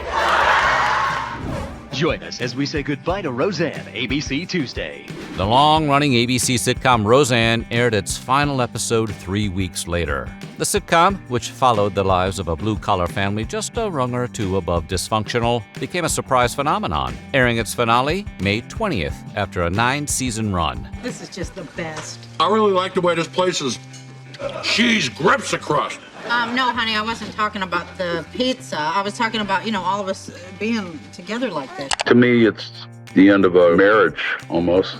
Everything was like a marriage, except for no sex. But like a marriage. Even after its cancellation, Roseanne continued to be counted among the best TV shows of all time. So it should come as no surprise that Roseanne returned for a 10th season on March 27th, but the show was abruptly canceled after some controversies with its star. Most of all, Lord, thank you for making America great again. Rather than can the entire series, it was quickly retooled as The Conners. TV viewers were experiencing a different sort of controversy when Farrah Fawcett appeared on David Letterman on June 6th. She told long, rambling stories. Some places it's very high. Oh, sure. Some places not so high, some places medium. So? Failed to understand simple questions. Why? Why what? Haven't I been? I don't know. That's what I just asked you. Oh. And was easily distracted by things like blinking lights on the set. I really thought I was looking out the window. Yeah. Her behavior led many to believe that Charlie's Angels actress was under the influence, and it remains a particularly infamous moment of live television. How you doing? You all right? On June 12th, a new type of dramatic TV storytelling debuted on HBO. Oz followed the lives of fictional prison inmates and their correctional officers across 6 seasons of award-worthy television. Who cares who lives or dies in prison? We read the names in the morning paper and they mean nothing to us. And featured a stellar cast including Ernie Hudson, J.K. Simmons, and future Lost stars Harold Perrineau and Adewale Akinnuoye Agbaje, among many others. Hello, I'm Ben Stein. I'm putting up $5,000 that says I know more than you. A far less serious show captured our attention later that month when Win Ben Stein's Money debuted on Comedy Central. The oddball comedy game show pitted contestants against each other in a trivia contest for a $5,000 grand prize, with actor and former presidential speechwriter Ben Stein supposedly providing the prize. Opera yours, buddy. Charles X in charge. And he's a great kisser, but he only laissez-faire. Stein hosted until the second half, where contestants would compete with the extremely knowledgeable Stein directly, while his co-host Jimmy Kimmel took over. What is the common name for the allergenic pollen herbs of the genus Ambrosia? Ragweed. Yes. What cabinet post was James Forrestal the first to hold? Secretary of Defense. Yes. 2 weeks later, broadcast journalist Barbara Walters debuted her roundtable commentary show, The View. I've always wanted to do a show with women of different generations, backgrounds, and views. As of today, the show is still going after 28 seasons and several cast shufflings. Speaking of long-running shows tackling current events, the animated sitcom South Park premiered 2 days later. Why is it that everything today has involved things either going in or coming out of my ass? Created by Trey Parker and Matt Stone, the show was an immediate mega hit that has courted plenty of controversy over the years. And now, when played backwards, you can almost make out satanic messages. Listen carefully. I am Satan. Love me. Did you hear that? But nearly 3 decades later, it's a bona fide franchise that is still going strong. The much-loved and much-parodied music documentary series Behind the Music spun its first tale on VH1 a few days later, on the 17th of August. The show would run for 17 seasons and featured a staggering number of music legends across every conceivable genre, including John Lennon, Mariah Carey, and countless others. During the premiere of Star Trek Voyager's 4th season, actress Jeri Ryan made her first appearance as the now iconic character Seven of Nine. The former member of the Borg swiftly became a fan-favorite character through to the end of the series in 2001. I see the way your pupils dilate when you look at my body. I don't know what you're talking about. But cyborgs never stay down for long. Ryan reprised her role as Seven of Nine on the revival series Star Trek Picard, remaining a main character through all 3 seasons until the show wrapped up in 2023. Seven of Nine? You owe me a ship, Picard. Another legal show passed the bar on September 8th. Created by David E. Kelly, who was also behind the practice, Ally McBeal starred Callista Flockhart in a more lighthearted, comedic take on the absurdities of balancing a personal life with practicing law. Seeing anybody? I'm married. It became a cultural phenomenon over the course of its 5 seasons, and at one point even counted Robert Downey Jr. in its cast. Hey, welcome to the CBS Friday Night Block Party. 4 great shows for the whole family. Now, let's get the party started with our very own Family Matters. Later that month, after several years of being a part of ABC's successful TGIF sitcom programming block, both Family Matters and Step by Step moved to CBS to become part of the CBS Block Party, a direct competitor to TGIF. Unfortunately for ABC, Steve Urkel did not leave one of his clones behind. On the 26th of September, Jeopardy hit a huge milestone by airing its 3,000th syndicated episode. Obvious thing that is different from that first show in 1984, the glasses. I need them to read. As a nod to its history, the categories for the Jeopardy and Final Jeopardy rounds were the same as they were on its debut episode in 1984. 1 month later, on October 25th, legendary comedian Chris Farley served as the guest host for Saturday Night Live in what would be his final SNL appearance. I think it's time to quit goofing around. I think it's time to grow up, fellas. I want you to know everything's gonna be okay. All right. Okay. I'm the new Chris, okay, fellas? But the episode was painful to watch, with the star's health in visible decline as he struggled through sketches. Well, if you're as good a lawyer as you are an athlete, you're gonna be doing a lot of lawyer practicing in a van down by the river. Farley would pass away just 8 weeks later, on December 28th. November 2nd saw the debut of a big-budget television adaptation of Rodgers and Hammerstein's Cinderella, starring pop star Brandy Norwood and the iconic Whitney Houston. The TV movie was a ratings hit and was praised for its diverse cast, including Brandy, who was the first black actress to play Cinderella on screen. The fictional adventures of the real-life comedy rock duo Tenacious D debuted on HBO on November 28th. Rocket, rocket, all of my rocket sauce. Starring real-life bandmates Jack Black and Kyle Gass, the show lasted 3 seasons and contained songs that would appear again in the 2006 movie The Pick of Destiny. That same day, a different comedic duo rode off into the sunset when the series finale of Beavis and Butthead aired on MTV. I'm trying to find out why Beavis and Butthead have not been in school for the past 3 weeks. Oh, yeah, they're dead. The animated show lasted 7 seasons and even got a feature film before ending its run, and it has since seen multiple revivals.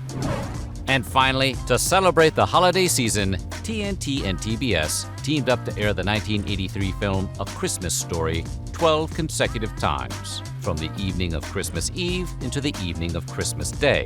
It's a tradition both networks have continued every year since. It marks the start of a new era in television. High-definition TV, or HD TV, hit the shelves just minutes ago. HD TV, as far as I'm concerned, stands for hallelujah! 1998 might be the most 90s year of the decade, with defining moments like the breaking of the Monica Lewinsky scandal and President Bill Clinton's subsequent impeachment. If Hillary don't mind, then it shouldn't be anyone else's business. Titanic became the first film to hit $1 billion at the box office and nearly swept the Oscars. Now let's go party till dawn. And the erectile dysfunction medication Viagra was released. Sure am anxious to get a hold of the new pill. I'm going to be first in line. Providing low-hanging joke fodder for years to come. This Viagra can help those sad men who suffer from chronic wangular softitude. TV was bringing the 90s energy too, with a slew of new shows about teenage angst, hot-button issues, and counting down the best music videos. We're taking you through all of the TV shows, news, and events of 1998. This is Timeline TV. Yada, yada, yada. I never heard from him again.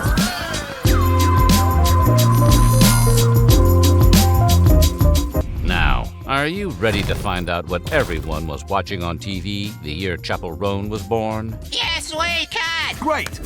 On January 3rd, the world of sports got a little less wide when ABC canceled its long-running anthology show, The Wide World of Sports. The iconic program, which debuted way back in April of 1961 and was hosted by Jim McKay, ran mostly on Saturday afternoons for 37 years. 12 days later, Friends broadcast the episode, The One with the Embryos. The episode found Phoebe agreeing to become a surrogate mother for her brother and his wife, as a way to write around actress Lisa Kudrow's real-life pregnancy. You should know that we're doing this for Frank and Alice, who you know, you've been there. The installment, which also features Ross hosting a trivia competition for the group, is now considered one of the best of the series. My sister's gonna have my baby! The world paid its first visit to the fictional town of Cape Side, Massachusetts, when Dawson's Creek debuted on the WB on January 20th. The teen drama became one of the network's biggest hits and ran for 6 seasons. Then, on February 22nd, The X-Files aired its now iconic episode, Bad Blood. In the episode, written by future Breaking Bad creator Vince Gilligan, Mulder and Scully tell conflicting versions of a vampire encounter, Rashomon style. You're saying that I actually hit him 2 times? Square in the chest, no effect. The truth is, sort of based it loosely on an old episode of the Dick Van Dyke Show. Kind of a he said, she said. 2 days later, Buffy the Vampire Slayer aired one of its fan-favorite episodes, Passion. The installment was a major push forward in the storyline and surprised viewers with the unexpected death of a major character, Jenny Calendar. Sorry, Jenny. This is where you get off. Spoilers for that 27-year-old show? Jenny Calendar stayed dead, but the same can't be said of Buffy the Vampire Slayer. As recently as February 6th, 2025, it was announced that the show might be coming back to television. Details are still sparse. You want to be my chosen one? Will you stand by my side and save the world? Yeah, you are our chosen one. So honored. Thank you guys. Thank you for trusting me. Frasier fans got an equally memorable episode that same day with The Ski Lodge. After Roz wins a vacation at a ski lodge, she trades it to Frasier, who brings Niles, his father, Daphne, and her friend Annie, who happens to be a swimsuit model. Well, that should be enough to get you through the weekend. Frasier likes Annie, but she falls for Niles. The group meets a gay ski instructor who also falls for Niles. And from there, it turns into one of the greatest farces any sitcom has ever produced. Sorry, my father told me that you were hot for me. Your father did? Well, blame Daphne. She told him. Good night, and I please have some privacy. 2 guys, a girl, and a pizza place coming to ABC! Fine, try this one. 2 guys, no girl, and a pizza place. Then on March 11th, ABC unveiled its improbably titled sitcom, 2 Guys, a Girl, and a Pizza Place. Cher, you're a lot of things, but people person? It goes the Unabomber, then you. The series, starring future A-lister Ryan Reynolds, dropped the whole pizza place shtick after season 2 and changed its name to just 2 Guys and a Girl, the title it would keep until it was canceled after 4 seasons. 2 Guys, a Girl, and a Pizza Place, 1 week from Wednesday on ABC. If you were wanted for a heinous crime, you'd figure the last thing you'd do is appear on a nationally syndicated TV show. Nonetheless, on March 18th, wanted sex offender Matthew Fenwick showed up as a contestant on Wheel of Fortune. Matt Fenwick from Kansas City, Missouri. Yes. What do you do back there, Matt? I am working on a doctorate in piano. Fenwick won $4,400 on the show, but was recognized by one of his victims and arrested 2 days later. I think it's time to blow this scene, get everybody in the stuff together. Okay, 3, 2, 1, let's jam. On April 3rd, TV Tokyo aired the first episode of the sci-fi anime series Cowboy Bebop. Set in space in the year 2071, the show follows the adventures of former hitman Spike Spiegel and his crew of misfits. Now widely regarded as the best anime series ever, it ran for just 24 episodes. Then on April 6th, PBS Kids started airing episodes of the British children's television series Teletubbies. The show followed 4 colorful, toddler-like creatures that had antennae on their heads, television screens in their bellies, and spoke entirely in gibberish. Yay, tubby toes, tubby toes, tubby toes. The weirdly psychedelic program was a massive hit in the US, running for 5 seasons and spawning 4 spin-offs, a tidal wave of merchandise, and 2 revival series. 1 month later, May 7th, Seinfeld aired the most controversial episode of its whole run, the Puerto Rican Day, on May 7th. In the episode, Kramer accidentally sets a Puerto Rican flag on fire during the Puerto Rican Day parade and stomps it out. There's a guy burning the Puerto Rican flag! Who is burning the flag? The episode received enough complaints that NBC never reran it and omitted it from the show's syndication package until 2002. You don't see the irony and the humor in having him be responsible for a burning flag, then you've just missed the point. It's a shot on anybody, it's a shot on Kramer. It was the second to last episode, so it was really a sad thing to have that sort of downer happen towards the very end.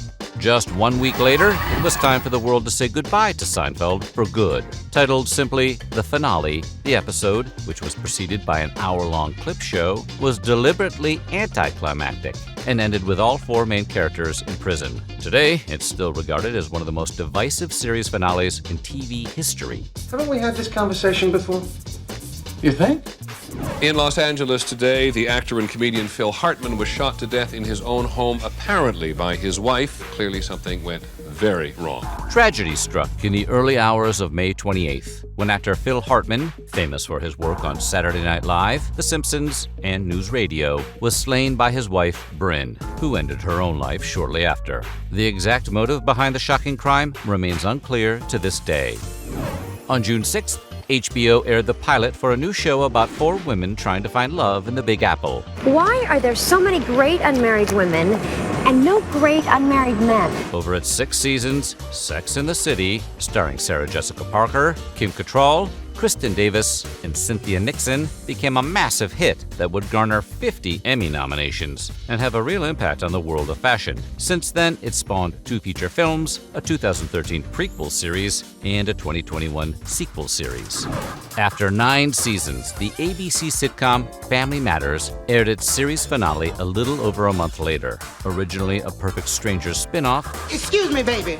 This is a family matter and you're in the line of fire. I beg your pardon. Centered on the blue-collar Winslow family, it slowly morphed into a screwball showcase for unlikely breakout character Steve Urkel. On August 5th, the American version of the hit British comedy improv television show Whose Line Is It Anyway? Debuted on ABC. We'll come up with as many examples of the world's worst dating service video. I'd like to take you out for a few drinks, but I'm a minor. Hosted by Drew Carey and featuring breakout star Wayne Brady and an array of hilarious recurring performers, the show found its players improvising characters, scenes, and songs to get laughs. It's had a jaw-dropping 21 seasons so far and is still making new episodes on the CW. And you had to catch them all after September 8th, because that's the day the localized English version of the Japanese anime hit Pokemon debuted in syndication in the US. Pikachu. Its name is Pikachu. Oh, it's so cute. It's the best of all. In addition to kicking off the Pokemon phenomenon, the show's massive popularity is widely credited with paving the way for anime in the US. By May 10th, 2019, Pokemon would be so popular it would be the subject of the live-action feature film Detective Pikachu, featuring the star of Two Guys and a Girl himself, Ryan Reynolds. That's right, Mr. Mime. You're about to be Mr. Melt unless you start talking. On August 19th, the Upright Citizens Brigade premiered on Comedy Central. The sketch comedy show, created by the now famous improv group of the same name, ran for 3 bizarre seasons and kick-started the careers of Matt Walsh and Amy Poehler. And I'm gonna throw you a wild party, because I never had an astronaut friend before. The 70s returned on August 23rd when That 70s Show debuted on Fox. Get home for the Run concert, and I'm sitting on the hood of the car, and I kissed him. French or American? The show depicted the misadventures of 6 teens growing up in the fictional suburb of Point Place, Wisconsin in the 1970s, and would serve as a launching pad for stars like Topher Grace, Laura Prepon, Mila Kunis, and Ashton Kutcher. Carson Daly here, September 14th, 1998. You're watching Total Request Live. That's right. This is still a live television show. Total Request Live debuted on MTV. The series, which came to be known as TRL, featured host Carson Daly hosting a live, real-time countdown of the most popular music videos of the day, as determined by fan votes.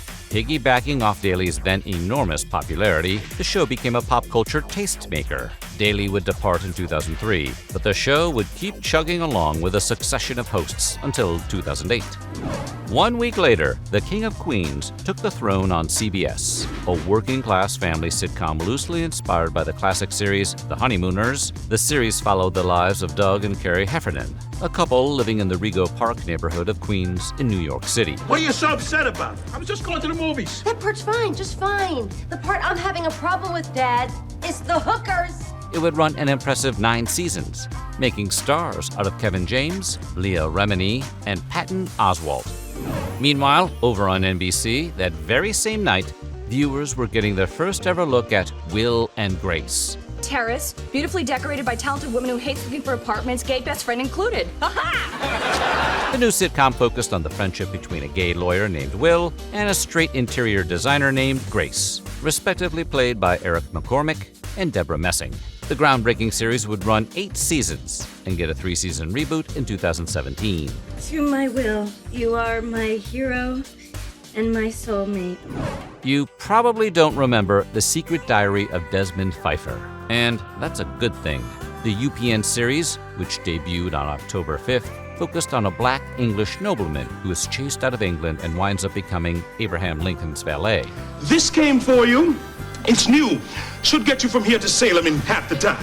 But the show's lighthearted take on the issue of slavery sparked a protest rally outside Paramount Studios. Finally, on November 18th, the Cartoon Network introduced us all to Blossom, Bubbles, and Buttercup, also known as the Powerpuff Girls. The animated superhero series followed the adventures of 3 superpowered little girls, who are frequently called upon to protect the city of Townsville from supervillains. Popular with viewers of all ages, the series would run for 6 seasons, 3 TV specials, and get a theatrically released feature film in 2003. Mojo Jojo just can't catch a break. It's the bite on everyone's mind. This could affect half the continental United States. The survival of millions hangs in the balance. Go, everybody out! Just tell yourself it's only a movie. Y2K, the movie. 1999 was the year Prince had been waiting for since 1982. I don't believe in time, Kurt. And it did not disappoint. Several classic shows debuted right at the buzzer of the new millennium, including one that would change the face of television dramas for the next 3 decades. Mr. Soprano? Yeah. TiVo further revolutionized the boob tube by introducing the world to the DVR, letting you record your favorite shows and watch them later in an early form of what would become video streaming. You can watch what you want when you want it. And Batman Beyond showed us a version of 2019 that just never came true. But boy, did it look cool. This suit looks even better than I thought it would. We're taking you through all of the TV shows and TV-related news and events of the 90s. This is Timeline TV.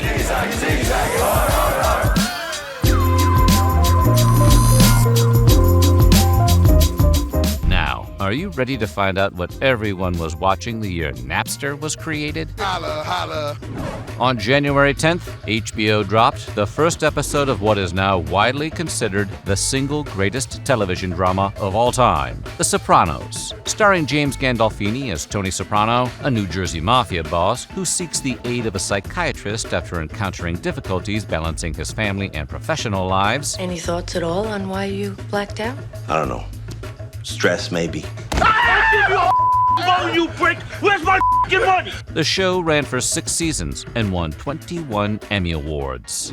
That same night, Fox broadcast the first episode of the animated comedy, The PJs, co-created by Eddie Murphy and Larry Wilmore. We're doing a satire of the project, basically. So it was something that hadn't quite been done, you know. The show followed a building superintendent managing day-to-day life in an urban housing project. All right, you want down a throne, Queenie. Disney's first animated series for adults, it struggled in the ratings before moving to the WB for its third and final season. The Daily Show. It's new anchorman Jon Stewart. All right, fellas, what do we got? We got a guy that could blow the lid off the tobacco industry. I heard about a cure for cancer. Too dry. There's some kind of pornography convention at the Skymark Hotel. Skymark on 52nd Street? Yeah, that's the one. Gentlemen, this calls for a live remote. One day later, Jon Stewart took over as host of Comedy Central's The Daily Show, interviewing Michael J. Fox as his first guest. Stewart would lead the series to unprecedented levels of popularity and political relevance before departing on August 6, 2015, and handing off hosting duties to Trevor Noah. On February 12, 2024, Stewart would return to reclaim his anchor's chair on The Daily Show for one night a week. As of this writing, he remains on the job.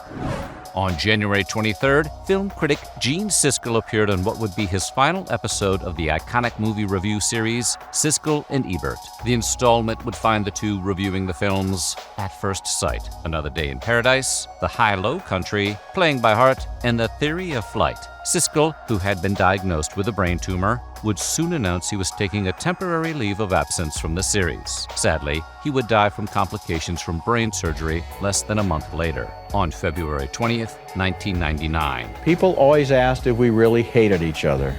And one thing I know for sure is that we didn't. You know, big guy, I love you.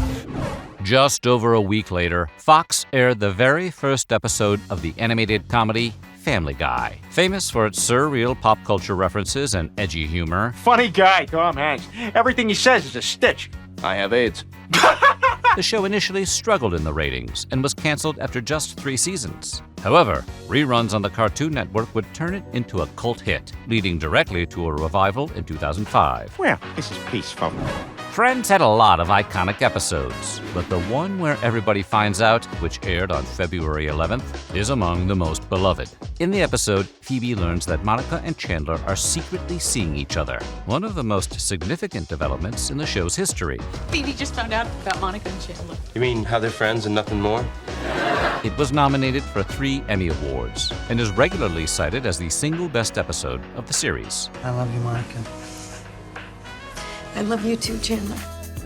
On March 13th, Nickelodeon celebrated the 100th installment of its kids' sketch comedy series, All That, with a special hour-long live episode, which featured live appearances from guest stars like Melissa Joan Hart and Lauryn Hill, and a taped message from Britney Spears. I hurt my knee and I have to stay at home. But hey, you know what would make me feel a lot better?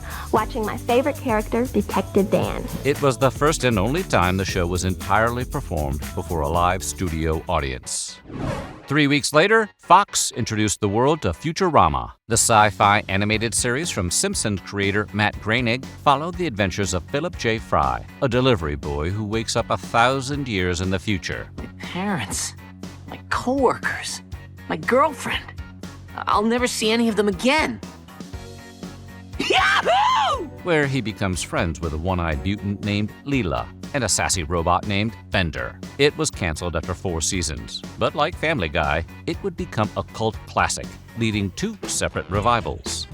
Comedy Central aired the first episode of the sitcom Strangers with Candy on April 7th. The series, which starred Amy Sedaris and Stephen Colbert, followed Jerry Blank, a middle-aged woman who goes back to high school to turn her life around. Calculated your final grade point average based on this morning's geography pop quiz. It all adds up to you being held back. But if I don't graduate by the time I'm 50, I'll be the laughing stock of Flat Point High. Comedy Central's first live-action narrative series, it lasted just 3 seasons, but is now regarded as a cult classic. Anchors away for SpongeBob SquarePants! And on May 1st, Nickelodeon gave viewers a sneak peek at the first episode of SpongeBob SquarePants. Created by marine science educator and animator Steven Hillenburg, the show exploded in popularity, becoming the highest-rated Saturday morning cartoon of the year after just 1 month. This comic book that I created when I worked at the Marine Institute. It's called The Intertidal Zone. It started me thinking if I'm going to do a show, I would do it about these invertebrates and these crazy animals that exist in the ocean. More than 25 years later, it's still going strong. ABC broadcast the series finale of Home Improvement. Starring Tim Allen as a home improvement show host and father, the final episode, which was watched by over 35% of American households, found him turning down a lucrative offer to keep doing his show. If you're going to turn this show into a three-ring circus, I might just quit. Sorry to lose you. The story mirrored real life. Allen and co-star Patricia Richardson turned down a combined $75 million to continue Home Improvement for one more season. Well, it was a lot of fun, even though I can't remember one funny thing that happened. Home Improvement's 90-minute finale, tonight on ABC. And on June 2nd, Star Trek Deep Space Nine came to an end with What You Leave Behind. The finale tied up several long-running threads and is now considered one of the best installments of the series. You always said I looked good in a tuxedo. You do. And perhaps the single best Star Trek series finale of all time. We are building a dam. A dam to stop the river of estrogen that is drowning us in political correctness. We call this dam The Man Show. Comedy Central set its sights much lower 1 week later, when it broadcast the first episode of The Man Show. Created by and starring Adam Carolla and Jimmy Kimmel, the sketch comedy show both satirized and reveled in stereotypical male behavior. With shotgun beer, you got two tabs to pull. One on the top, the other on the bottom. Originally created for ABC, who ultimately passed on it, the series courted accusations of sexism. Now we leave you with girls jumping on trampolines. But nonetheless, The Man Show lasted 6 seasons. The cultural phenomenon Who Wants to Be a Millionaire aired its first unsuspecting episode on August 16th. Hosted by Regis Philbin, the trivia game show saw its first $1 million winner on November 19th in John Carpenter.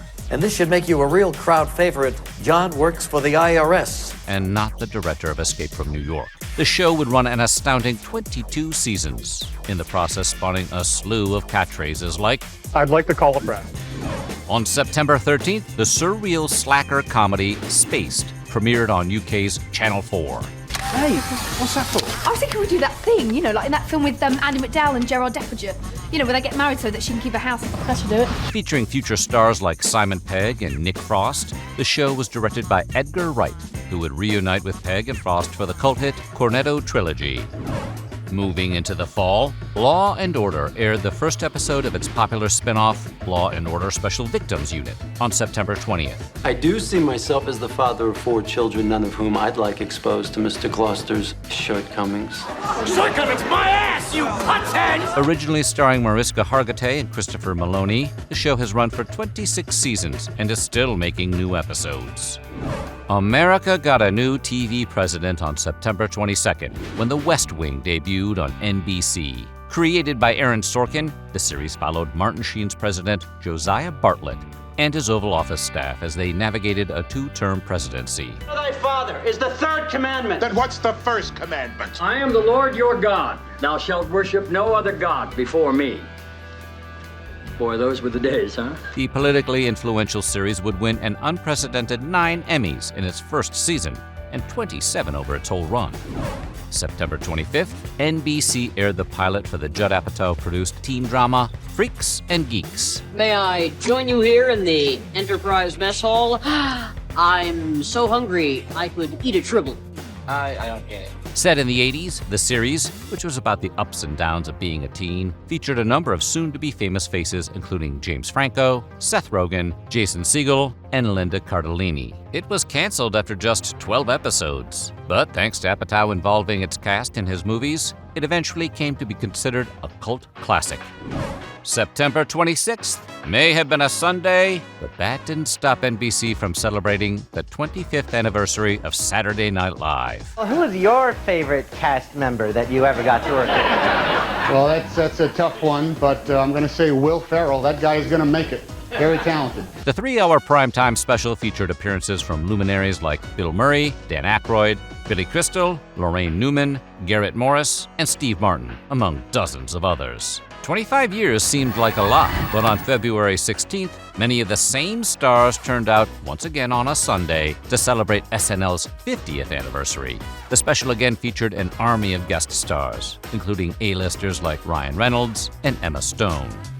Courage the Cowardly Dog, coming this fall to Cartoon Network. Courage the Cowardly Dog, an animated horror/comedy about an anxious dog living with an elderly couple in Nowhere, Kansas. The critically acclaimed series ran 4 seasons and is regularly cited as one of the best and scariest kids shows ever made. Shake, Courage, shake. Tragedy struck 1 month later when South Park voice actress Mary Kay Bergman, who voiced nearly all the show's female characters, died from a self-inflicted gunshot wound. Remember, don't get off this bus or a big scary monster will eat you! Bergman was an accomplished performer, having voiced characters like Snow White for Disney, among many others. Legendary stand-up comic Richard Pryor made his final television appearance on the Norm Macdonald sitcom The Norm Show on December 1st. Pryor, who played an old man in a wheelchair who kept attacking his nurses, appeared only briefly in the episode's cold open. What the hell was that? Wind. Wind? Look, you just behave yourself, all right? The iconic funny man passed away almost to the day, 6 years later in December 2005. And finally, Buffy the Vampire Slayer aired the fan-favorite episode, Hush, with just 17 days left in the 20th century. The episode, which pitted Buffy against a gang of creepy ghouls who steal the voices of everyone in Sunnydale, contained just 17 minutes of dialogue in its 44-minute runtime. It nabbed an Emmy nod for Outstanding Writing for a Drama Series, the show's only nomination, and is now widely considered to be the best episode of the entire franchise. So what do you think? What was your favorite news show of 1999? Let us know in the comments below, and while you're at it, check out some of these other timeline videos.